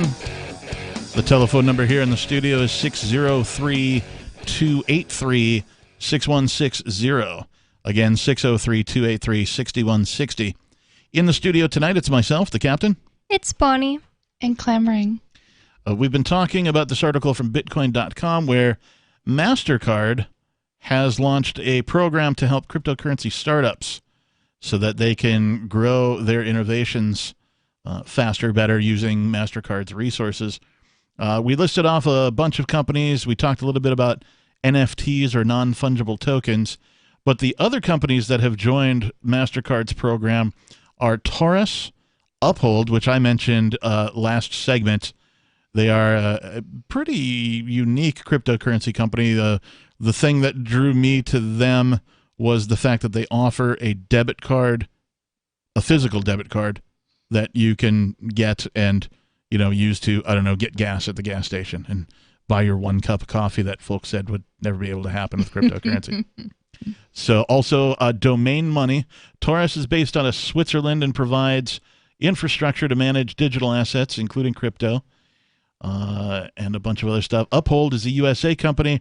They're a crypto investment and payment service provider.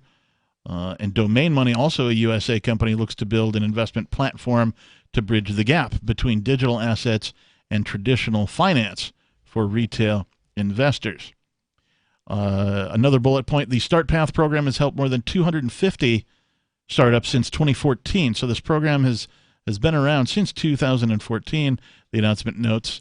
The program now provides crypto startups access to MasterCard's latest tools and solutions to help these companies scale their innovations and cutting-edge technologies. So likely MasterCard is a huge financial behemoth. They have a whole bunch of programs, infrastructure, facilities, that type of stuff that these companies can use to get their startups off the ground.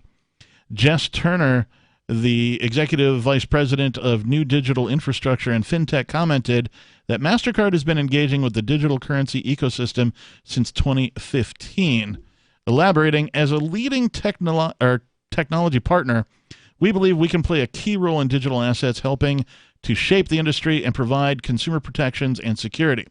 Part of our role is to forge the future of cryptocurrency, and we're doing that by bridging mainstream financial principles with digital asset innovations. So again, the bottom line here is cryptocurrency is a thing, and it's been around for over a decade. It has survived every possible attack. It has been under attack constantly since its inception, since it was first released to the world. Again, thanks Satoshi. Why do you think it's so successful? Well, because it is a new invention. Because it uses mathematics to solve the problem of human trust. And because some people saw the vision of it. I mean, yes. Early adopters, especially. Anybody who's listening to me right now just even talk about Bitcoin, you're an early adopter. Congratulations. Yes, the technology is over a decade old, but it is still early times with this technology. Get in now. I'm no financial advisor, but if you see the value that it's providing, if you see that many people have been enthusiastic about it, and now you're starting to see major financial companies jump into the pool, or at least dip their foot into the pool, that should tell you something. I feel like we are in about the same technology curve as the search engine wars of the 90s and early 2000s. So maybe even a little bit. We're maybe just past the AOL CD in your mail days of the internet as far as technology curves are concerned. But certainly we're only at the beginning of Bitcoin and the blockchain technology. I think that MasterCard is doing itself a great service by jumping in now. I have said before, and I'll say it again, if any of these banks that are currently tied to the Federal Reserve notes, right, the FRNs of the Federal Reserve, if they want to... Dirty fiat. If they want to maintain any semblance of being a company, they need to immediately hire some people to start just doing research on the blockchain and how can their business integrate with all of the cryptocurrencies and all of the other stuff that the blockchain makes possible. But getting back to your question, it solves trust between human beings.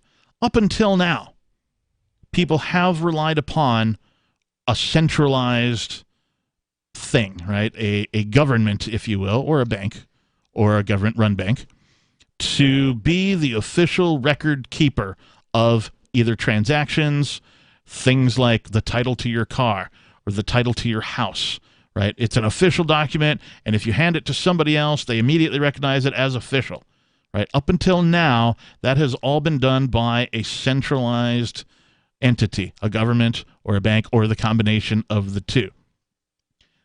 Now, that is no longer the case. There's a new player in town, and it can be the official record keeper of the human race without one of these centralized entities having to be involved at all. And this is why it's so successful, because it solves human trust. Does that answer your question? Yes. So, I don't know. To me, this is very enthusiastic. I'm glad to see that it is, folks who are, quote, in the know or in the industry, in the financial industry. I mean, we've seen, all sorts of this stuff happen in little bits here and there, and I think it's a positive for the overall adoption of cryptocurrency and just forwarding of humanity, because the difference between cryptocurrency and state-based currency is nobody can use cryptocurrency to start a war involuntarily. Like, if you are anti-war and you don't want to participate in spending for that war, for killing other people, well, you just use cryptocurrency, because people can't take a percentage of that from you and use it to bomb other people. Involuntarily, at least. Correct. Yes. And that is just, there's so many reasons. Money can have features now. And I always say that to people, and they go, well, the dollar just got that new security strip put in it. And it's like, yeah, that's not really a feature. How about a feature where I attach a certificate of authenticity to this little tiny Satoshi, the smallest amount of a Bitcoin, and I attach a certificate of authenticity to it. And now when I sell an item that coincides with that certificate, and you pay for it in cryptocurrency, and I transfer this one Satoshi back to you, now you're the owner. And there's all sorts of rules that apply, and smart contracts can apply to that. Dollars can't do that at all. Like, even the supposed upcoming digital dollar, right? All the states, all the governments are getting together and trying to invent a digital version of their own state-based currency to hopefully compete with cryptocurrency. Well, they're not going to be able to, because all they're going to do is invent a digital version of what already exists. They're not going to be a cryptocurrency because they're not decentralized. Also, there's Monero, which has the feature of being private, and even the fact that Bitcoin is public is an important feature. Like, when the government comes and steals your dollars, they'll sometimes ask you to identify them by serial numbers, as if normal people just memorize the serial numbers on their dollars. You don't have to do something like that with cryptocurrency. You can find the exact Bitcoins from the exact wallets if you need to, for some reason, publicly. Yeah, there's so many features and benefits about cryptocurrency that are far superior to any state-based currency. It is laughable. And that's why it has been so successful and will continue to be, in my opinion. Again, I'm not a financial advisor. 603-283-6160. More Free Talk Live is next. My name is Angel Rach. I'm a mother of 2 teenage children, and I fought all the way to the Supreme Court for the right to use the medicine that saved my life. I've been permanently disabled for 10 years, with an inoperable brain tumor, wasting syndrome, and several other serious conditions. For 4 years, I was in a wheelchair, in so much pain, I couldn't even hug my kids. The hardest part was looking in their eyes and seeing how much they were suffering because of my medical condition. The medicine that gave me my life back and gave my kids their mom back was cannabis, also known as medical marijuana. With medical marijuana, I can walk, maintain my weight, and I can be a mom. Without it, my doctors believe that I would die.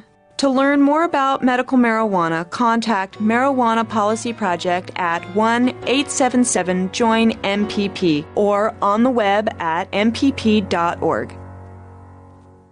So you've signed the Shire Society Declaration and are planning your move to New Hampshire to be around more liberty-oriented people. Next, sign up for the Shire Society Forum at forum.shiresociety.com. There are a bunch of people there who are already in the Shire, and they want to meet you. If you're already in the Shire physically, you should also come by the forums. Remember, not everyone uses Facebook. New people are signing up for the Shire Society Forum every month, so drop in and say hello at forum.shiresociety.com. There are lots of ways to listen to Free Talk Live. Our podcast has been around since podcasts began, and now the FTL feed is loaded with content besides our full show archives. Did you know that we make it easy for you to customize your podcast subscriptions? We have different feeds, one that includes only our full shows, one with just the Daily Digest, and our main feed that includes everything. You decide what you listen to. It's quick and easy to customize your feeds at feeds.freetalklive.com. That's feeds.freetalklive.com. Why did you move to the Shire? I moved here to the Shire because there's other people around who take liberty just as seriously as I do. I moved to the Shire because I saw videos of people challenging authority and thought that I could get support myself.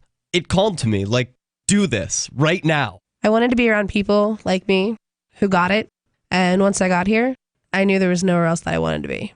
I've always wanted to change the world, so I moved to the Shire to join people who were actually working towards doing the same thing. The people here are awesome, loving, and positive. It was for the adventure and for the feeling of something important is happening here, and I just wanted to come to sort of be part of that. Visit shiresociety.com to read and sign the Shire Society Declaration and learn the reasons why, if you love liberty, you should immigrate to the Shire. Plus, connect with others via the forum at shiresociety.com. That's shiresociety.com. What if you want to hear the latest episode of Free Talk Live, but all you have is your phone, you forgot to download our archive, and you have no data connection? You can call our Listen line at 641-793-0191. That's a long-distance number, so you may incur charges. If not, listen as long as you want. 641-793-0191. The Free Talk Live Listen line, 641-793-0191. The new 4th edition of Healing Our World, The Compassion of Libertarianism, will take your understanding of liberty to a deeper level and has over 1,300 updated references, new cartoons, and a foreword by Dr. Ron Paul. With discounts for multiple book purchases, the 4th edition of Healing Our World is a great gift for the liberals, pragmatists, environmentalists, and Christians in your life who think libertarianism is cold-hearted. Get yours today at healing.freetalklive.com and use promo code FTL for a $5 discount. Do you appreciate what we do? Help us advertise, market, and promote for just $5 a month at amp.freetalklive.com.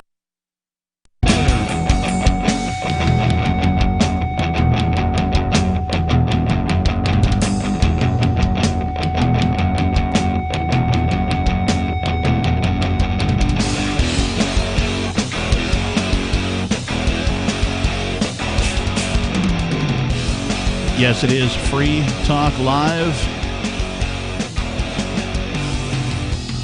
We are a live call-in radio talk program where you can take control of the airwaves, talk about anything that's on your mind.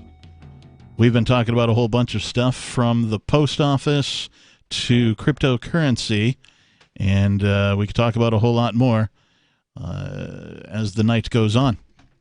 I wanted to bring up something else since we have talked about the post office and we have talked about, their sort of role in weird things like watching over your social media.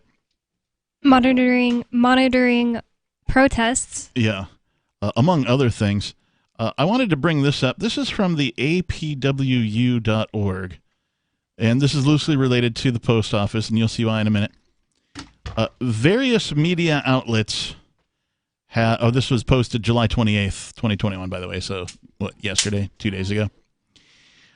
Various media outlets have reported that the White House is considering mandatory COVID-19 vaccinations as a condition of employment for federal employees. Oh, are you reading the story that says the post office is trying to push back about that? Yes. Because I actually did have that in show prep. Nice. I thought that was interesting. Awesome.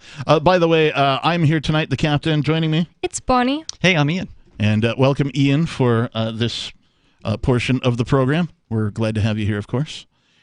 So, yes, various media outlets have reported that the White House is considering mandatory COVID-19 vaccinations as a condition of employment for federal employees. So just that in and of itself is news. I had not heard that until I read this article.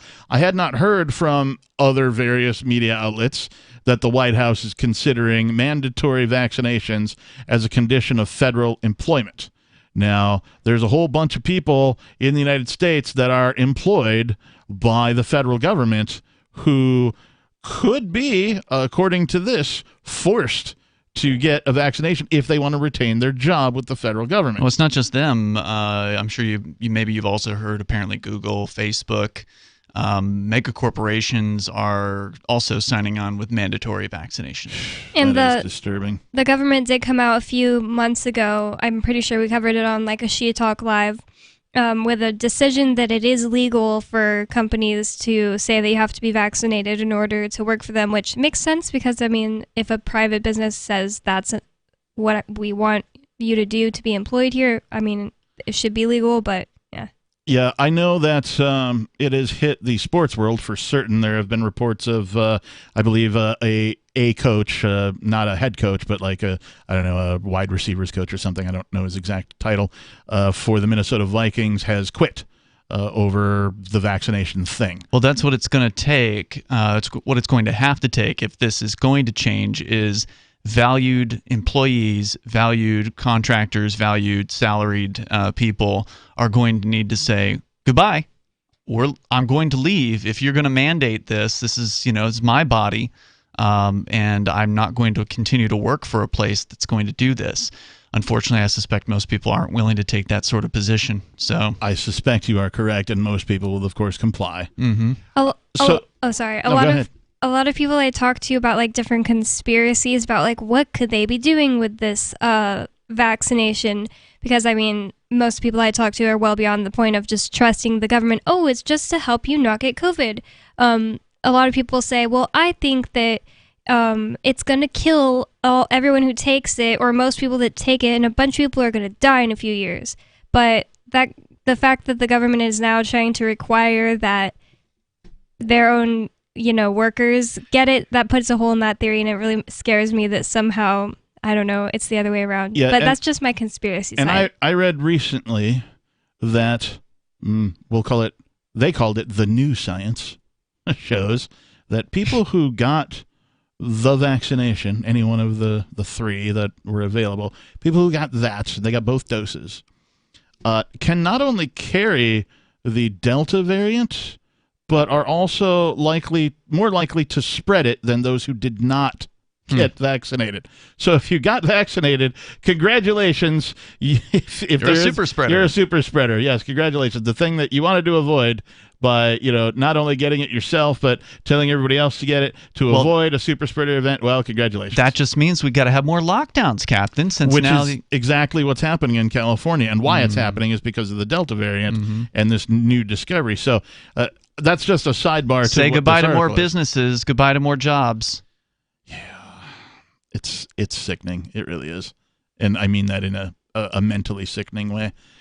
All right. So the first statement from APWU, which, by the way, is the Associated Postal Workers Union. So this is from the Associated Postal Workers Union own website, the apw.org. Various media outlets have reported the White House is considering mandatory vaccines as a condition of employment for federal employees. Stop. End of sentence. Next sentence. Maintaining the health and safety of our members is of paramount importance. While the APWU leadership continues to encourage postal workers to voluntarily get vaccinated, it is not the role of the federal government to mandate vaccinations for the employees we represent. Shocker. the postal service workers, right? The postal union, post office, the union of the American postal workers, is saying in black and white, it is not the role of the federal government to mandate vaccinations for the employees we represent. All right, good. I mean, holy crap! Like, I'm flabbergasted that this particular organization, of all organizations, like, we don't even hear regular organizations saying this, right? You know, some company, you know, some large company, like, you don't hear Amazon come out and say, it is not the role of the federal government to mandate vaccinations, or even, it is not the role of Amazon to mandate vaccinate, or whatever, insert company here. You know, is this even a government? I think Bonnie touched on this earlier. Is this really even a government union? Are these government workers? What is the legal status of a postal employee? That is a great question, because they're sort of a pseudo-government organization. And I say that because supposedly they privatized, I want to say in like 2007 or something. It's been a while. But they didn't, because they still have a monopoly on letter carrying. There must be enough of the postal people who are against vaccinations to make this union willing to make a statement like that, right? I would think so. If you make a rule and nobody complies, then what good is your rule? Right. Or if only half the people comply, what good is the rule? I mean, I hope that they're going to stand strong on this. That if this rule comes down, they'll just say, "All right, we're striking." They do go on to say issues related to vaccinations and testing for COVID-19 in the workplace must be negotiated with the APWU. At this time, the APWU opposes the mandating, it does say at this time, opposes the mandating of COVID-19 vaccinations in relation to U.S. postal workers. Now, if the post office is not a federal organization, if their employees are not federal employees, then how can ICOP exist? Well, I mean, there certainly were postal inspectors that were assisting with the investigation here at the LRN studio. There was one for sure that were at least identifiable. They were wearing a postal inspector jacket, I believe. And the federal government, they do pay for their pensions and things like that. So there's definitely still taxpayer money going to postal employees. Oh, definitely. So Mike, between the couple of post office related things that we've covered, this argument about them not being a federal agency, I think, is BS. Regardless what the legal letters of the law says, because if they're a private agency, why is a private agency employing a bunch of federal employees to monitor social media? Much less, why is anybody monitoring your social media for because it's anything, right?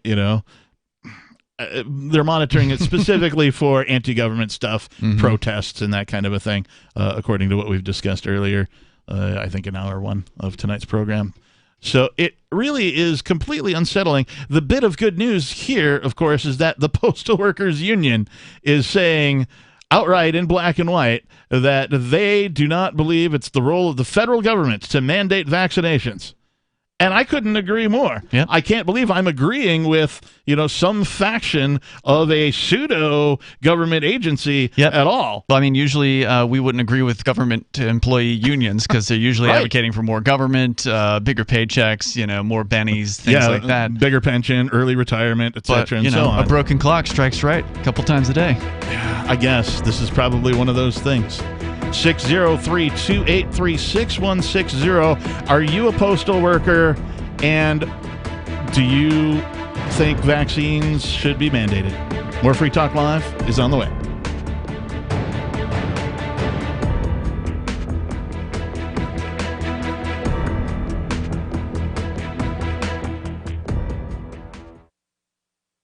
When a lunar observatory detects a radio broadcast originating from Proxima Centauri, the nations of Earth discover their first contact with an alien race may also be their last. With the Proximans facing an extinction-level disaster, Earth must choose between sending a ship on a multi-year journey or allowing nature to take its course. Saving Proxima, a hard science fiction thriller by Travis S. Taylor and Les Johnson from BaneBooks.com.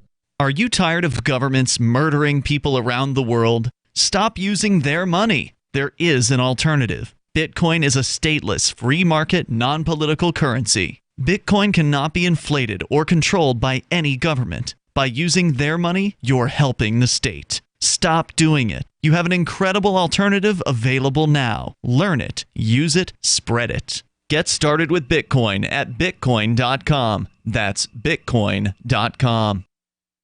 Are you a cryptocurrency advocate? The Crypto Tip is the ideal outreach tool to help new people discover cryptocurrency. It's a printable business card-sized tip that you can give to service providers, preferably in addition to a good cash tip. When the server scans the QR code, it'll bring up an explanation of cryptocurrency, how to install a wallet, and allow them to claim the tip. If they don't claim the crypto, you get your tip refunded to you after a time period you specify. Plus, if they do claim the tip, you get an email alert. Create as many tips as you want at cryptotip.org. That's cryptotip.org.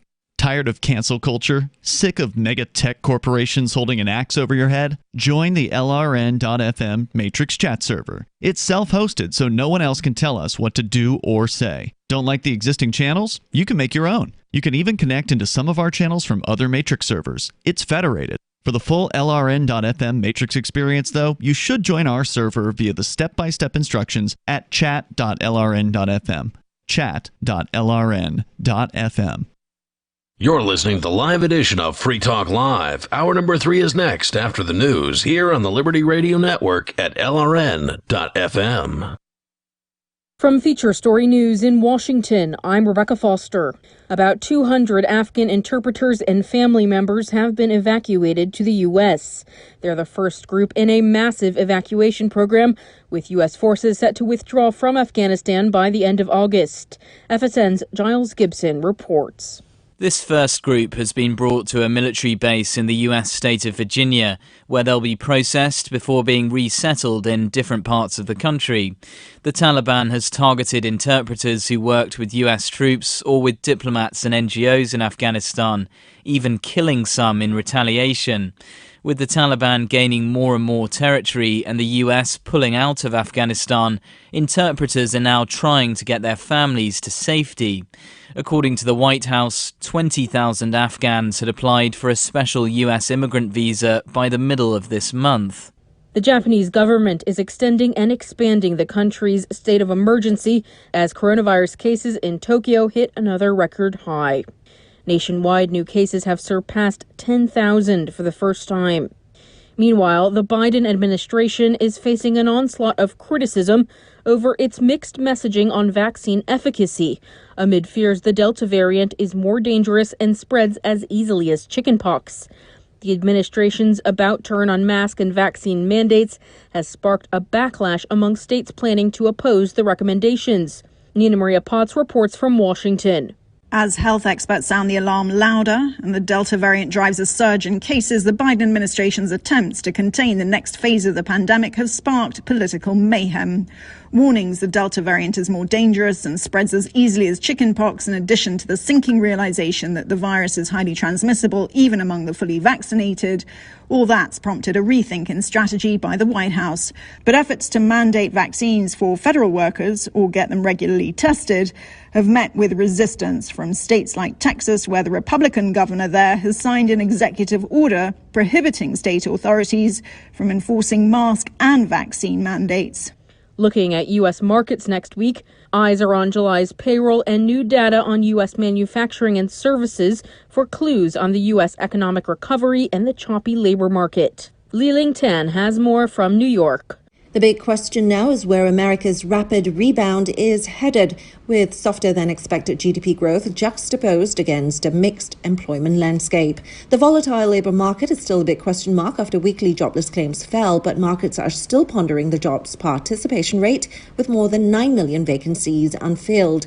July's payrolls report out on Friday could provide a clearer picture, with some optimism that the economy added 926,000 jobs for the month. Li-Ling Tan, New York. From bureaus worldwide, this is FSN. With FSN Spotlight, I'm Simon Marks. Israel has announced a new COVID-19 vaccine booster campaign in a bid to slow the spread of the Delta variant. Beginning this weekend, adults over the age of 60 who received their second dose of COVID-19 vaccine at least 5 months ago will now be eligible for a third jab. With 60% of the public fully vaccinated, Israel has been at the forefront of research into the efficacy of the vaccines.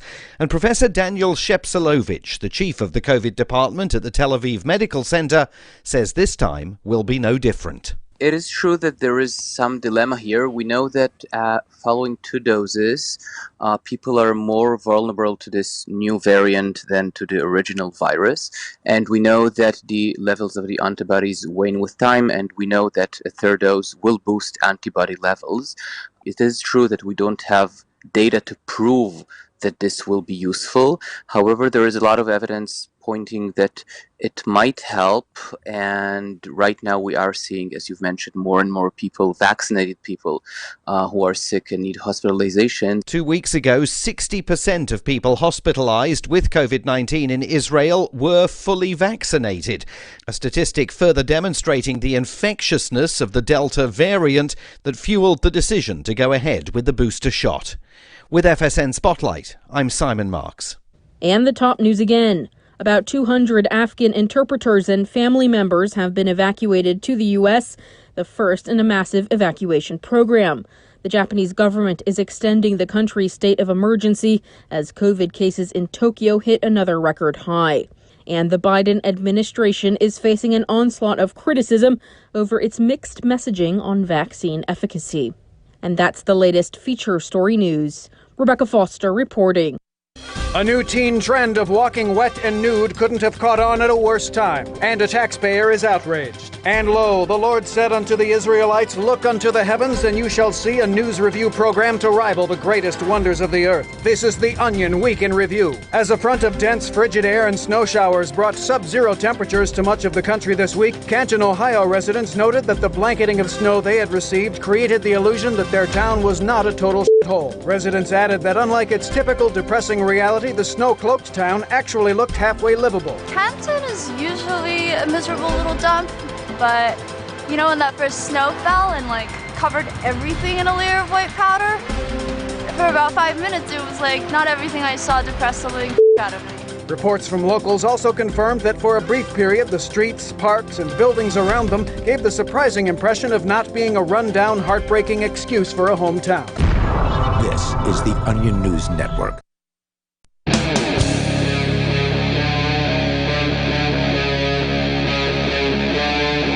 Free Talk Live.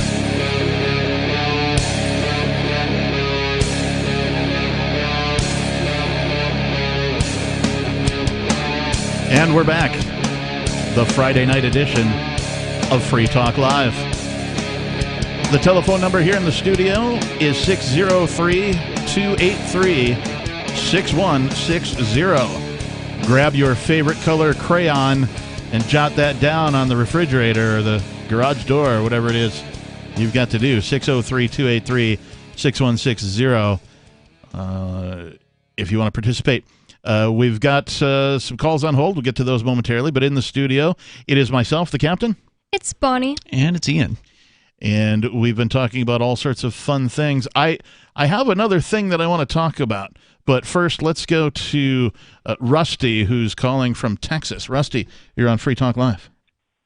Yeah, howdy, y'all. I just wanted to chime in about Biden coming out and saying federal employees will likely need to be vaccinated or face more restrictions. Good for the Postal Workers Union fighting back. I wish American Federation of Government Employees would do the same. They're kind of in a holding pattern currently, but the way they're rolling this out just is ridiculous. They don't take into account natural immunity, which a sitting Senator Rand Paul says he doesn't want to get vaccinated because he has natural immunity. If you had it, you shouldn't be treated as if you're susceptible to it or you're like someone who never will have it or who has never had it before. But it just seems backwards to kind of implement it and roll it out. They're trying all these incentives rather than winning the debate, saying this is why you should get it. They want to give you incentives and just penalize you if you don't. Well, Rusty, let me ask you: are you vaccinated? No. Okay. I'm not. I actually, I kind of do some government stuff.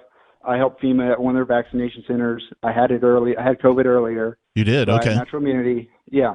So I went to the vaccination center. I just had to get and I work there, help other people get vaccinated if they wanted to. Well, the official So- line is now that a natural immunity isn't good enough. They're telling everybody that's already had COVID they should get a vaccine too. That is now the latest propaganda that they're starting to spread. I must have missed that because that's one of the things I've been saying for, well, I mean, a year or so now. Like, I had the COVID. Nobody ever talks about what, people who got the natural immunity, what's going to happen with that with Vaxports and, all that kind of stuff. They never talk about that. That's interesting news to me. Yep. That's what was on the news last night, and that's the latest propaganda. Doesn't even make any sense. It's like this virus just follows laws that no other virus ever has. Even though I think there was another story that I marked for show prep, I think it was like 75% of an outbreak in Boston, 75% of those people were fully vaccinated. Yes, I've read the same thing from a couple of different places, not just Boston, but other places. Well, California, there was somewhere else that I can't remember now. But yet they want you to believe that getting the vaccine somehow helps. I'm sorry, I don't see it. And like the story we covered with Arya, me and Ian the other day, people who are vaccinated are apparently mad at the unvaccinated, saying it's their fault that there's a spike in cases. Whatever that even means. It doesn't mean anything to my life. I haven't seen anybody getting it recently. The obedient are always mad about the disobedient. The people who get licenses are always mad when somebody's, without a license. They served a sandwich without a license? Right. Oh, my gosh. Especially the people who already have the license, which is why you usually have business owners that have licenses snitching out people that don't. Yeah. Rusty? Yeah, just kind of tail in on that a little bit. There's really no incentive for your federal employee to get vaccinated because you're still going to be required to wear a mask if you go in any federal building, and you're going to have to technically they say you don't have to social distance, but what kind of perk is that, Well, the incentive is going to be that they're going to be able to keep their jobs. That's the incentive. You're going to get fired if you don't get it. Seems to be coercive. Yeah. Yeah, they're trying that. Hopefully someone will stop it. It seems un-American. We're supposed to be the land of the free. You don't believe that, do you? Supposed to be, yeah. Well, I did. What was it? I want to be the America that Hong Kong thinks we are. People think we are when they protest. Yeah. Just remember that's the America I want to be. Just remember, Rusty, the R is silent. Land of the Fee. Thanks for the call tonight. Yeah. Land of the Fee. That is. There is nobody else besides me that should decide whether or not I get a vaccination against something. I don't get how this is so hard for the general population of human beings to get through their frickin' thick Look, skulls. Captain, it's for the general good. Don't you care about people? What's the general good? What we say. What who says? We, those who are going to force you. See my point? Yeah. That's what they're talking about right now. Is there's a bunch of opinion pieces out there about how it's time to start forcing vaccinations because not enough people did it, quote unquote, voluntarily. They said the same thing about masking. Oh, we have to force masking on everybody because not enough people did it voluntarily. I can see how they would force vaccinate people, like grab them, hold them down, and That's vaccinate them. exactly how they'll do it. But how could you force mask someone and make them not take it off? Well, mandating masks and that kind of thing. They're still spreading the idea that if only everybody would wear masks for 2 weeks, then there would be no one would have to get a vaccination. No one would have to get, blah, blah, blah, so on and so forth. There's still no evidence that masks did anything at all to the trajectory of the spread of the COVID virus. There's also, if anything, it spread it further because people were constantly touching their masks and then touching other things and so on. And that's just crazy to me because I lived in San Antonio where, there's 1.6 million people and I saw like 100% compliance for months and months, and supposedly there's still COVID, so that's not true. If everyone wore a mask for 2 weeks, that's not true. I mean, with any other illness of this kind, one where you have almost a 100% chance of recovering, there'd be no discussion. There would be no discussion. Prior to COVID, times have changed. If something like this came about, like, some weird strain, some new illness that humans are getting, I know we like to call it a version of the flu here. At least that's kind of because that's the closest thing I can compare it to. Having had it, that's the closest thing I can compare it to. It was different.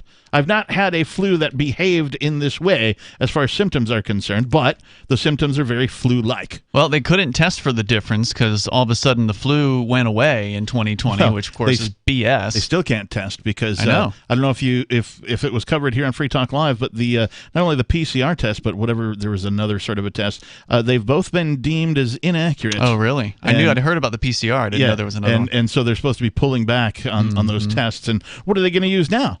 Well, they can't use the PCR if the PCR is inaccurate, which of course gives you false numbers, which of course affects all of their reporting in hindsight. But of course, most folks only hear the television narrative. They only hear what's been fed to them by their TVs. They don't hear about the fact that, like, hey, the PCR test doesn't work. It's inaccurate.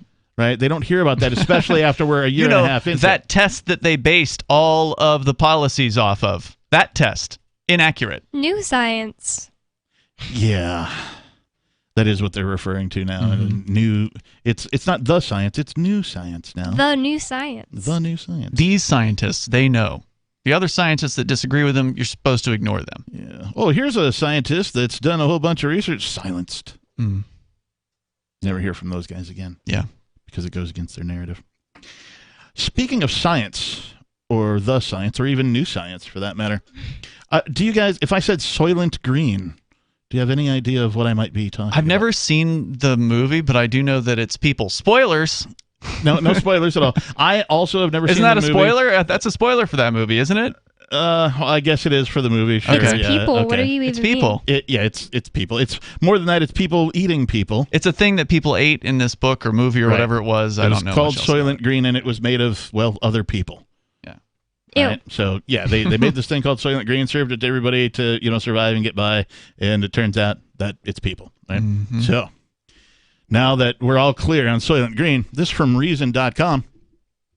Adding a human gene boosts crop yields by 50%. Wait, like plants?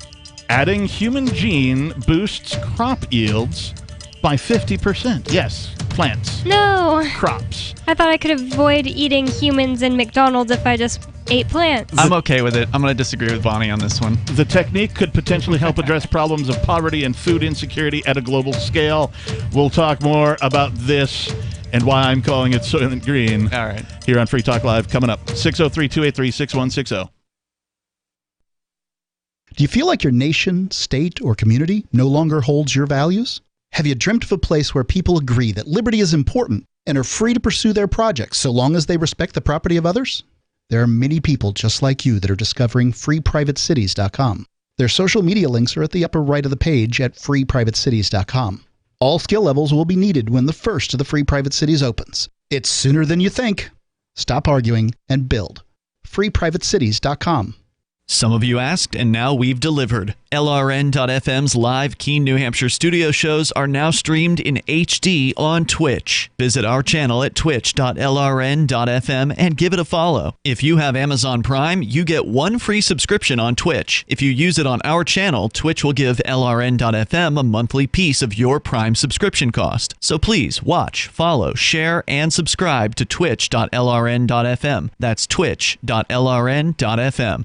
Brute force, intransigent defiance, adamantine will. These are the hallmarks of the AI tank. These gigantic machines have the firepower of an army, but they also have their own sense of honor and duty. When the world breakers arrive, battle will be joined, planets will shake, and war and peace will never be the same again. World Breakers. Stories from David Weber, Larry Correia, and more. Available August 3rd from BaneBooks.com. Are you tired of governments murdering people around the world?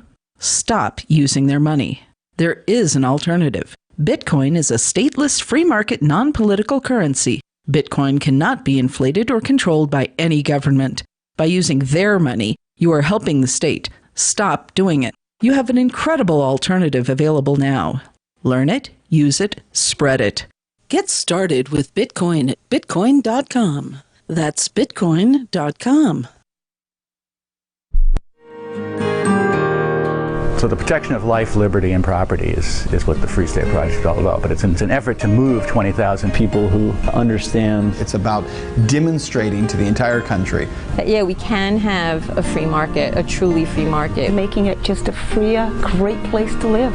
It's the world's largest voluntarist libertarian community, and it's only getting bigger. That's amazing, to be able to move to a place where other people passionately believe in being free and independent. What the Free State Project is managing to do, though, is to put their money where their mouth is. It's physically getting up across the country and saying, let's go someplace and let's demonstrate the power of these ideas. There's a lot of kind of philosophy that surrounds liberty. There's a lot of thinking about it and talking about it. But here in New Hampshire, people are doing it.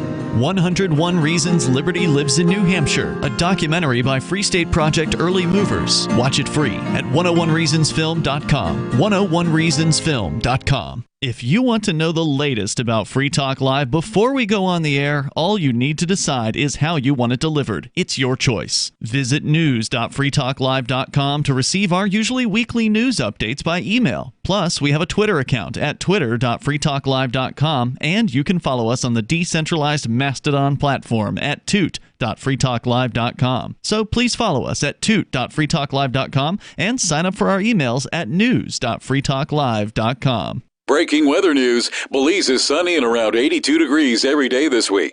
What's the forecast for your life? If current politics and economic prospects are cramping your freedom, escape to the tropics. ECI Development has affordable second homes for you to own or rent in Belize and other tropical countries. Places with stable governments and growing economies. Secure your freedom now. To find out more, send an email to ftl@ecidevelopment.com. Our Matrix server is about as free as internet chat can be. Join the existing rooms or create your own at chat.freetalklive.com.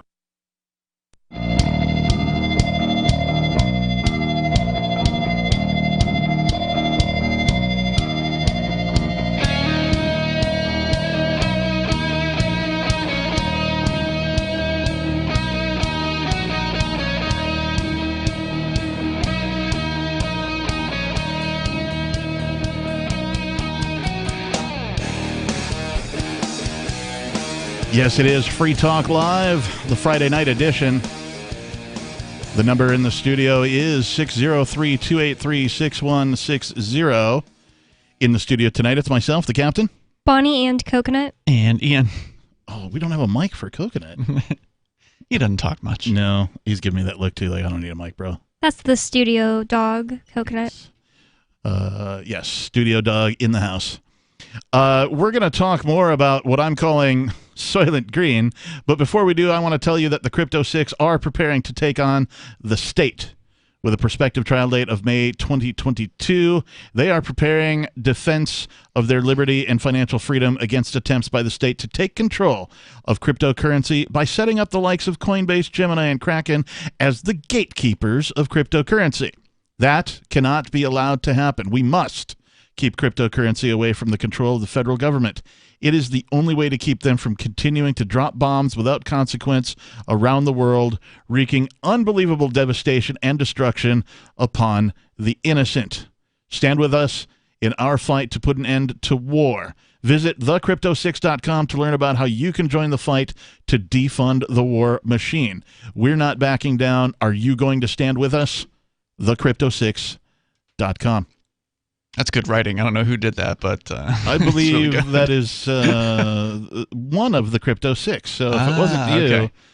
It wasn't me. Yeah, it would certainly be Arya. I always thought it was you, Captain, because doesn't your voice say it on the commercial? Just because the person reads a thing doesn't mean they wrote it. Yeah, that's actually a previous version as well. The one that's we did update it finally. I mean, we had an outdated one for I don't know a week or something, but.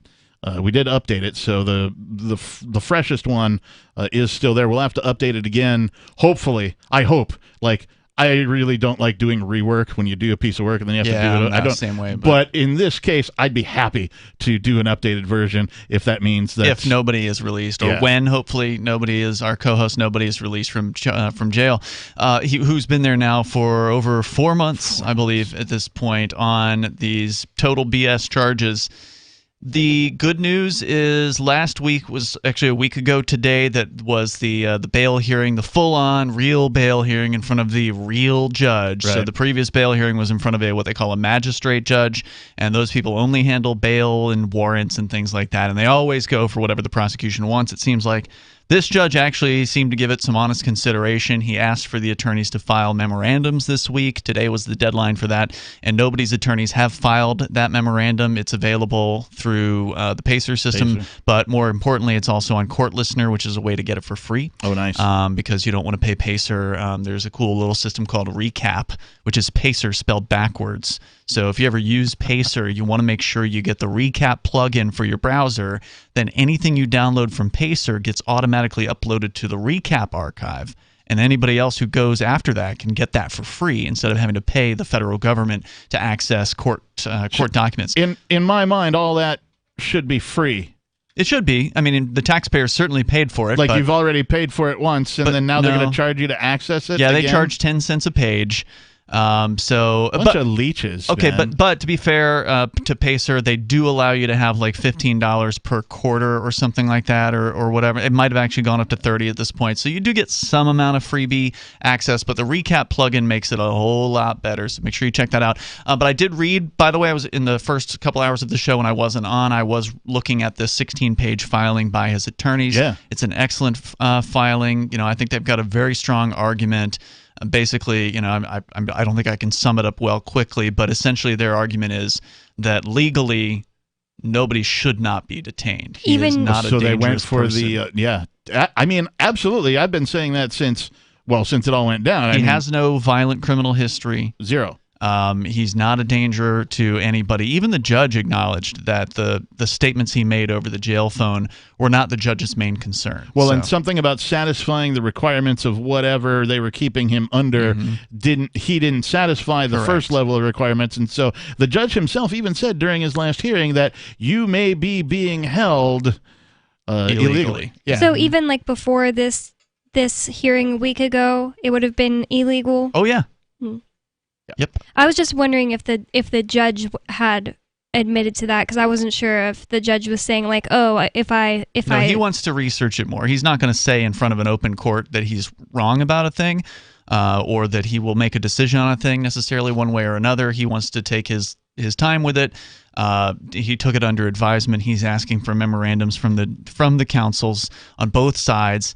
Those have been delivered now. Surprisingly, the prosecution got theirs done on Wednesday. I figured they'd wait till the last minute, but they actually got theirs done a couple days ago. Today was the day the defense submitted theirs. So now the judge has both of the arguments from both sides, and I would expect, given this judge and how he's behaved previously, I think we're going to have an answer next week. That soon? I think we are. He seems to take this stuff pretty seriously. Like, the federal government courts suck. They're slow. They're awful. They take weeks to do anything. But once this guy gets the arguments in front of him, he does move on it. So he's not going to likely take more than a few days, I don't think, I think you're probably going to see a ruling from the judge before next week is over. I would welcome that. Yeah. And I'm cautiously optimistic as well, based on what the judge was saying. I think the argument from the defense is very strong here, and the judge is actually looking at it, whereas before it sounded like the judge had already made his mind up. He seems to be at least someone who's willing to listen, which, as far as federal judges are concerned, that's a point in his favor. My repeated mantra, if you will, throughout this whole ordeal since March 16th took place has been high hopes but low expectations. Yeah, I think that's really all you can do. I mean, I don't want to get my hopes up too much, but I've got better hopes now than I did a week ago. At least before the anyway, hearing. Yeah. Before the hearing, I thought it was a done deal. Yeah, me too. Because the judge had said in a filing that it was already a done deal. He thought the previous judge was right, but he was willing to listen, and he did. And he listened to what the defense's argument was, and he said, you know what, that's interesting. I didn't think of it that way. I want to read more about this, and so they filed their filing on this. Nice. So, I know you want to talk about the other story, so I just wanted to give the update on that. I love getting the updates, particularly new information that hasn't been shared yet out to the listeners who are following the Crypto 6 saga. And of course, stay tuned to Free Talk Live as things develop. We'll be, of course, updating everybody as they go. So Soylent Green, we know, is, well, it's a story of people eating people. But from Reason.com, we have adding the human gene boosts crop yields by 50%. So adding the human gene that produces the FTO enzyme, I looked up FTO. It's not an acronym, apparently. It is, but I wasn't easily able to find what it means. But the human gene that produces the FTO enzyme to rice and potatoes boosts the yields of those crops by 50%. Wow. In field tests. Report a team of researchers associated with the University of Chicago, Peking University, and Guizhou University. Their report on the journal Nature Biotechnology says the modified plants grew significantly larger, produced longer root systems, and were better able to tolerate drought stress. I support it. I want to talk about it. 603-283-6160. More about Soylent Green coming up. This is Free Talk Live. Carl Watner, longtime proponent of a voluntary society, died last December. You may have seen his articles published on his website, voluntarist.com, in his newsletter, The Voluntarist, the Mises Institute, or elsewhere over the last 40 years. His newest book, I Must Speak Out, Volume 2, The Best of the Voluntarist, is now available via Liberty Under Attack Publications. This 430-page second volume spans the years of 2000 through 2020 and includes articles by Carl Watner, Hans Hermann Hoppe, Carl Hess, Benjamin Tucker, George H. Smith, Lysander Spooner, Pete Eyre, Joyce Brand, and many others. I Must Speak Out is for the newly initiated, the veteran voluntarist, or anywhere in between. Buy the book now at libertyunderattack.com/voluntarist. For more great content on building a voluntary society and for Carl's extensive archives, check out voluntarist.com. From Feature Story News in Washington, I'm Rebecca Foster. About 200 Afghan interpreters and family members have been evacuated to the U.S. They're the first group in a massive evacuation program, with U.S. forces set to withdraw from Afghanistan by the end of August. FSN's Giles Gibson reports. This first group has been brought to a military base in the U.S. state of Virginia, where they'll be processed before being resettled in different parts of the country. The Taliban has targeted interpreters who worked with U.S. troops or with diplomats and NGOs in Afghanistan, even killing some in retaliation. With the Taliban gaining more and more territory and the US pulling out of Afghanistan, interpreters are now trying to get their families to safety. According to the White House, 20,000 Afghans had applied for a special US immigrant visa by the middle of this month. The Japanese government is extending and expanding the country's state of emergency as coronavirus cases in Tokyo hit another record high. Nationwide, new cases have surpassed 10,000 for the first time. Meanwhile, the Biden administration is facing an onslaught of criticism over its mixed messaging on vaccine efficacy, amid fears the Delta variant is more dangerous and spreads as easily as chickenpox. The administration's about turn on mask and vaccine mandates has sparked a backlash among states planning to oppose the recommendations. Nina Maria Potts reports from Washington. As health experts sound the alarm louder and the Delta variant drives a surge in cases, the Biden administration's attempts to contain the next phase of the pandemic have sparked political mayhem. Warnings the Delta variant is more dangerous and spreads as easily as chickenpox, in addition to the sinking realization that the virus is highly transmissible even among the fully vaccinated. All that's prompted a rethink in strategy by the White House. But efforts to mandate vaccines for federal workers or get them regularly tested have met with resistance from states like Texas, where the Republican governor there has signed an executive order prohibiting state authorities from enforcing mask and vaccine mandates. Looking at U.S. markets next week, eyes are on July's payroll and new data on U.S. manufacturing and services for clues on the U.S. economic recovery and the choppy labor market. Li Ling Tan has more from New York. The big question now is where America's rapid rebound is headed, with softer than expected GDP growth juxtaposed against a mixed employment landscape. The volatile labour market is still a big question mark after weekly jobless claims fell, but markets are still pondering the jobs participation rate, with more than 9 million vacancies unfilled. July's payrolls report out on Friday could provide a clearer picture, with some optimism that the economy added 926,000 jobs for the month. Li Ling Tan, New York. From bureaus worldwide, this is FSN. You can stick it to the man and big tech. Join our FTL social mastodon at social.freetalklive.com.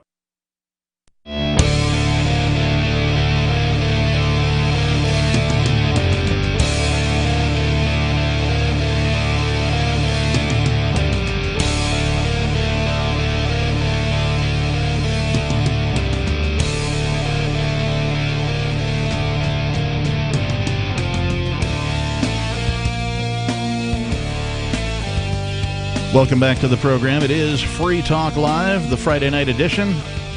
The telephone number is 603-283-6160. In the studio tonight, it's myself, the captain. It's Bonnie. It's Ian.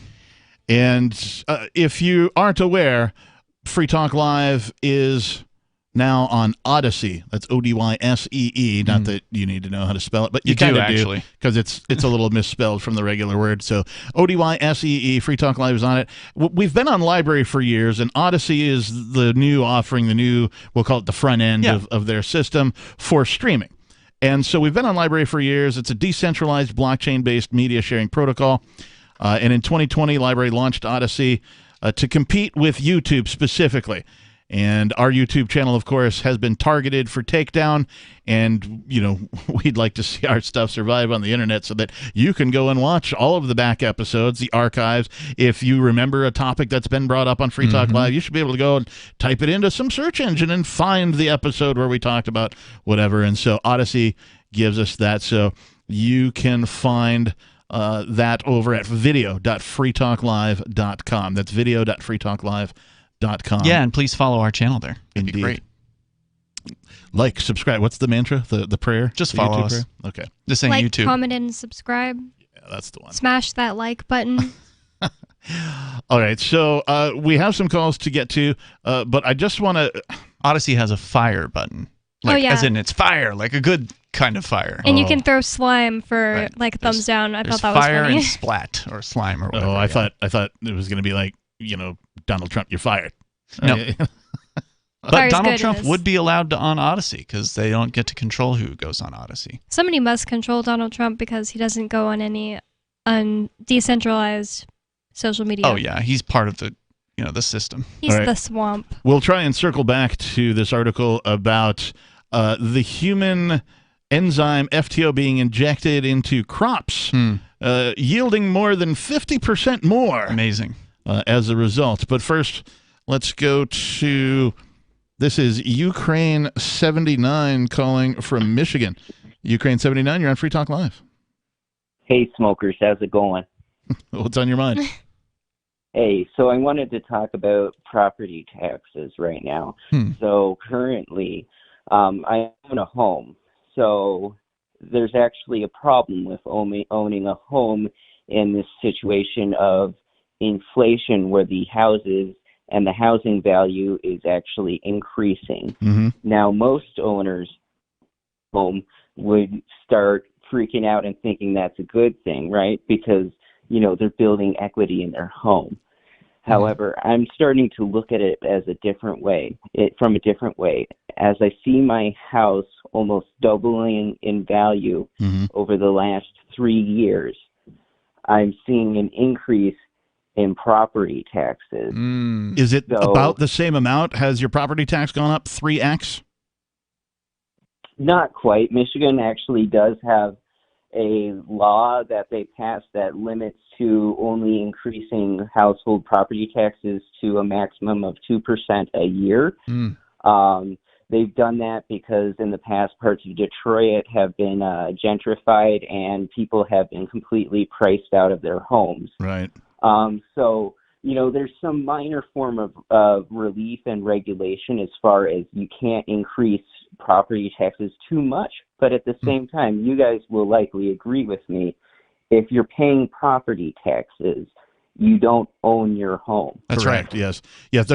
There's a sub landlord in your home ownership. So even if you pay off your mortgage completely 100%, you still are subjected to, as you say, Ukraine 69, the property tax. And that means the government really owns your property. You never do, because if you don't pay them that property tax, even though you've paid off the mortgage, they're going to steal it. They're going to come and take your house. And I would argue that you don't own your car either if you have to have it registered for them to not take away your ability to drive it. Yeah, well, they'll take that car from you too if you don't have the papers. Yeah, so you're right to call this out to people's attention, because the housing market is very weird right now, and you are correct with inflation going the way it is. We're seeing these housing prices, as you say, values double, triple, depending on the market that you're in.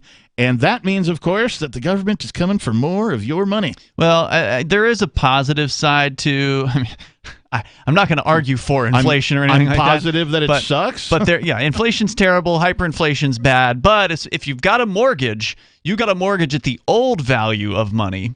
And if the value of money is dropping because of inflation, and it is, if let's say the money, you got this $200,000 house, right, when you bought it in 2005 or whatever it was. Right. And now it's a $400,000 house or whatever. Well, if people are making more money due to inflation because, eventually wages will go up and that sort of thing, in theory, you should be able to pay off the mortgage sooner rather than later. And that's ultimately a good thing. So, again, inflation's not good, but there are some benefits if you are holding on to a mortgage. Ukraine 79, any further thoughts? Yeah, no, I completely understand. I guess I disagree with the notion that housing and property further is a good investment. I'd much rather see people invest into other things such as, crypto. I think the old school Bitcoin is a good store of value and a decent hedge against inflation. Mm-hmm. I love Monero. I'm concerned that there's no as far as I understand it, there's no regulating control on the amount of Monero mined. That's true. So, but I appreciate and I love the privacy aspect of it. Mm-hmm. I've heard a lot of people say you shouldn't hold on to your Monero, just like put it into Monero if you want to spend it. That's what I've heard, at least. I don't know if you guys agree. I've got 8 Xeon motherboards mining that crap. Almost had to dump me there. Yeah, be careful. So I've got 8 Xeon motherboards mining that so that I can at least enjoy some, let's just call it onions. Indeed, yes. Yes. Onions can be very enjoyable, and thank you for the call tonight, Ukraine 79. Whether they're fried onions, whether they're sauteed, whether he's they're... referring to, for people that don't know, he's referring to the onion as in the onion router, or Tor. Tor? Yeah, which is an anonymity system for the internet. All of the websites end in .onion, so the Silk Road and its predecessors, or antecessors, that which comes after. Yeah, successors. Thank you, Calvin, as our producers in the background here. They're successors. It's followers. It's copycats. They're all at whatever.onion. So that's what I thought he was talking about, like scallions and shallots and bloomin' onion. Oh my! He's referring to the fact that darknet marketplaces are increasingly accepting Monero as a form of payment, and that if you're on a darknet market and you're using Bitcoin for payment, you're in the past, and you need to get out of that. It's dangerous. I agree. And that which has utility has value, right? And so, we saw this with, we'll call it the Darknet 1.0, right? And that's kind of like where Bitcoin really got its steam from, right? Where it got going, right? There was an actual practical use case for cryptocurrency to buy and sell goods on the Darknet. And so now, we see the leading privacy coin, Monero, as one of these coins that has that utility now that Bitcoin used to enjoy. So yeah, and there is a legitimate critique that it doesn't have a maximum supply. People like that Bitcoin has a maximum supply of 21 million. They know that it's not supposed to grow past that point, and so it's got the idea of more scarcity. But I don't think that it's necessarily a huge issue because Bitcoin's not going to reach that point until like 2140. The best investment advice I ever heard was invest in things that you use. Yes. That have utility. So I don't think there's anything wrong with holding Monero. Me neither. 603-283-6160. This is Free Talk Live. More is on the way. If you're looking for work, there's a piece of paper more important than your resume. It's the cover letter attached if you're snail mailing, or the email to which you attach your resume. Make it 4 short paragraphs. Paragraph 1, say that you're applying for work. The person you're sending to gets a ton of mail about all sorts of things. If you have a password, that's your first sentence. Tom Nelson tells me you and I should meet. Paragraph 2, what you do and how that relates to the opening. Be as specific as possible. Paragraph 3, why you want this particular job. I'm originally from Boston, so I know the market well. I have family and friends in the area, so this would be a homecoming for me. Paragraph 4, unless the job posting stipulates no calls, and I will call you to follow up. Thank you in advance for your time. From survivalspeech.com, I'm Holland Cook. After a devastating war, the alien visitors were driven back, and their willing human collaborators were left behind to face the music. When Emma Jean Anderson's ex-lover springs her from prison, Nathan Foster and his 14-year-old nephew Ben are tasked with bringing the pair to justice. An easy enough job until they discover something is inside Emma Jean, and the fate of the planet hangs in the balance. The Family Business by Mike Coopery from BaneBooks.com. The LRN.FM social media channels have been revamped. We've eliminated Facebook and focused on other platforms like Twitter and Mastodon, the decentralized alternative to Twitter. On our accounts, you'll find posts from multiple LRN.FM show hosts together in one place. Follow us on Twitter at twitter.lrn.fm, or better yet, move to the decentralized Mastodon social media platform at toot.lrn.fm, toot.lrn.fm. I think you'll like it. Free Talk Live. They have satellite image pictures of cities on the moon. No, they and don't. Of course yes, they do. That's a load of garbage.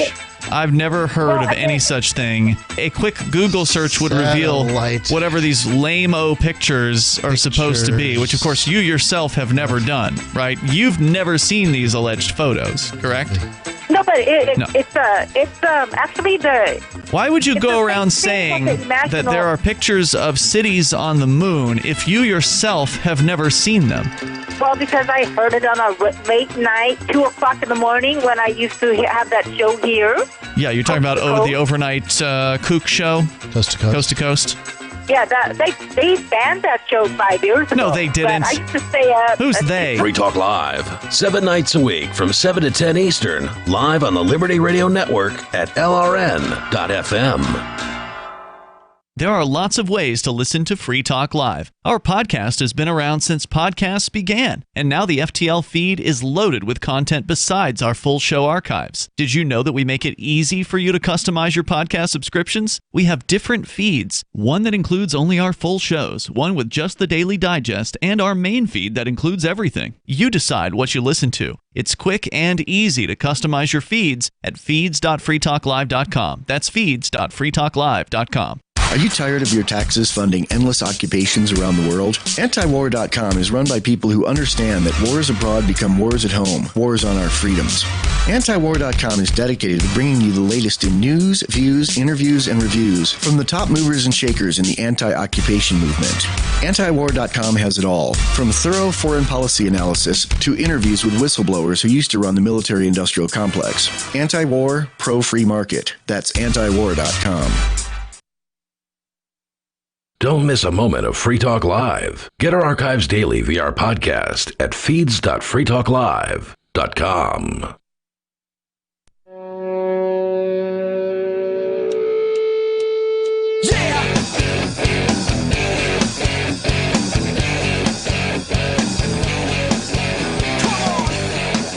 Yes, come on and listen to Free Talk Live. Yeah, it is the final segment of this Friday night edition. Thanks for tuning in, everybody. I do want to talk just a little bit more about the Soylent Green. Yeah, I do too. But first, I want to say thank you to Mike Sylvia. Mike Sylvia is a platinum-level amplifier. State representative here in New Hampshire, Mike Sylvia. A+ rated Liberty rep. Winner of the, not this year, but in a previous, well, actually, I don't know who won this year, but in a previous year, he was the winner of the, oh, God, what do they call it? It's like whoever the best Liberty rep is, like the number one of all 400 state reps. Whoever voted no on everything. That's Mike Sylvia. Well, he's the man. He's a platinum subscriber. That means he gives $25 a month at least. Could be more. I don't know offhand. And the amplifier program, of course, AMP stands for Advertise, Market, and Promote. You can find out all about it over at amp.freetalklive.com. Again, amp.freetalklive.com. Money through the amplifier program goes exclusively to get Free Talk Live, the radio program you're listening to, onto more radio stations. We're currently on over 180 stations. Or more radio stations. We could be on 200, 250, 300. It's all up to you. There are some perks that you get for being an amplifier. And, of course, again, amp.freetalklive.com is where you find out about all that. Thank you, Mike Sylvia, for your contribution to Free Talk Live. We appreciate you. All right, so this article from Reason is talking about the human gene that produces the FTO enzyme when added to potatoes, for example, boosts the crop yield by 50%. It sounded like you said the FTL enzyme. FTO, whatever that means. I did look it up, but it doesn't appear to. So this is genetically modified foods. It is. This is, another version of this. They've already been doing things like this with, things from animals or whatever to, as I understand it, fish and things like that. They've injected these modifications. I thought that it was always species for species. Like they would take something from fish DNA and inject it into fish to make the fish bigger, not take something from human DNA and inject it into fish to make the fish bigger. Well, if there's fish DNA in my vegetables, I'm kind of upset. I want to make sure I'm not eating Well, there's about to be human if I'm DNA, so what does to. that do to all the vegans and vegetarians? Makes us upset. Well, I'm not either, but because humans are meat. I suspect that if it's organic, then they won't be doing this. So there's some people that are completely against genetically modified foods. Yes. And, I can understand why, because they're, concerned. Maybe they're afraid of what those modifications might do long term. But ultimately, these are things that can, as you pointed out, create greater yields. Yes. And people are hungry around the world. Now, look, we're well fed here in the United States. It's not a problem here, okay? But it's still a problem in a lot of countries, that people are not well fed. Yep. And anything that can make crops hardier, that can defend against insects, that can defend against, bad crop yields. Having greater yields means more people get fed. And as far as I'm concerned, I'd rather have more people with food in their bellies than worrying about whether or not this is going to hurt somebody 20, 30, 50, 70 years down the line or whatever. Well, that sounds like an argument for the vaccine. I'd rather make sure people aren't getting sick. Let's not worry about 20 years from now. Ooh. Well, here we're talking about feeding someone. Well, so which isn't really an option. We were having this conversation, off air as we do when the commercial breaks are playing, and there's already enough food on planet Earth to feed everybody. There is. So we have.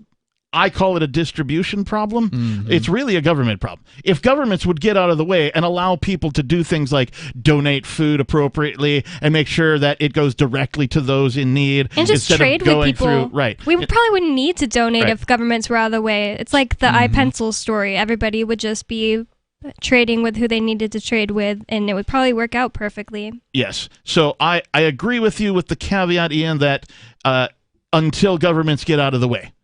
Right. Even with governments out of the way, because the farmers want higher yield.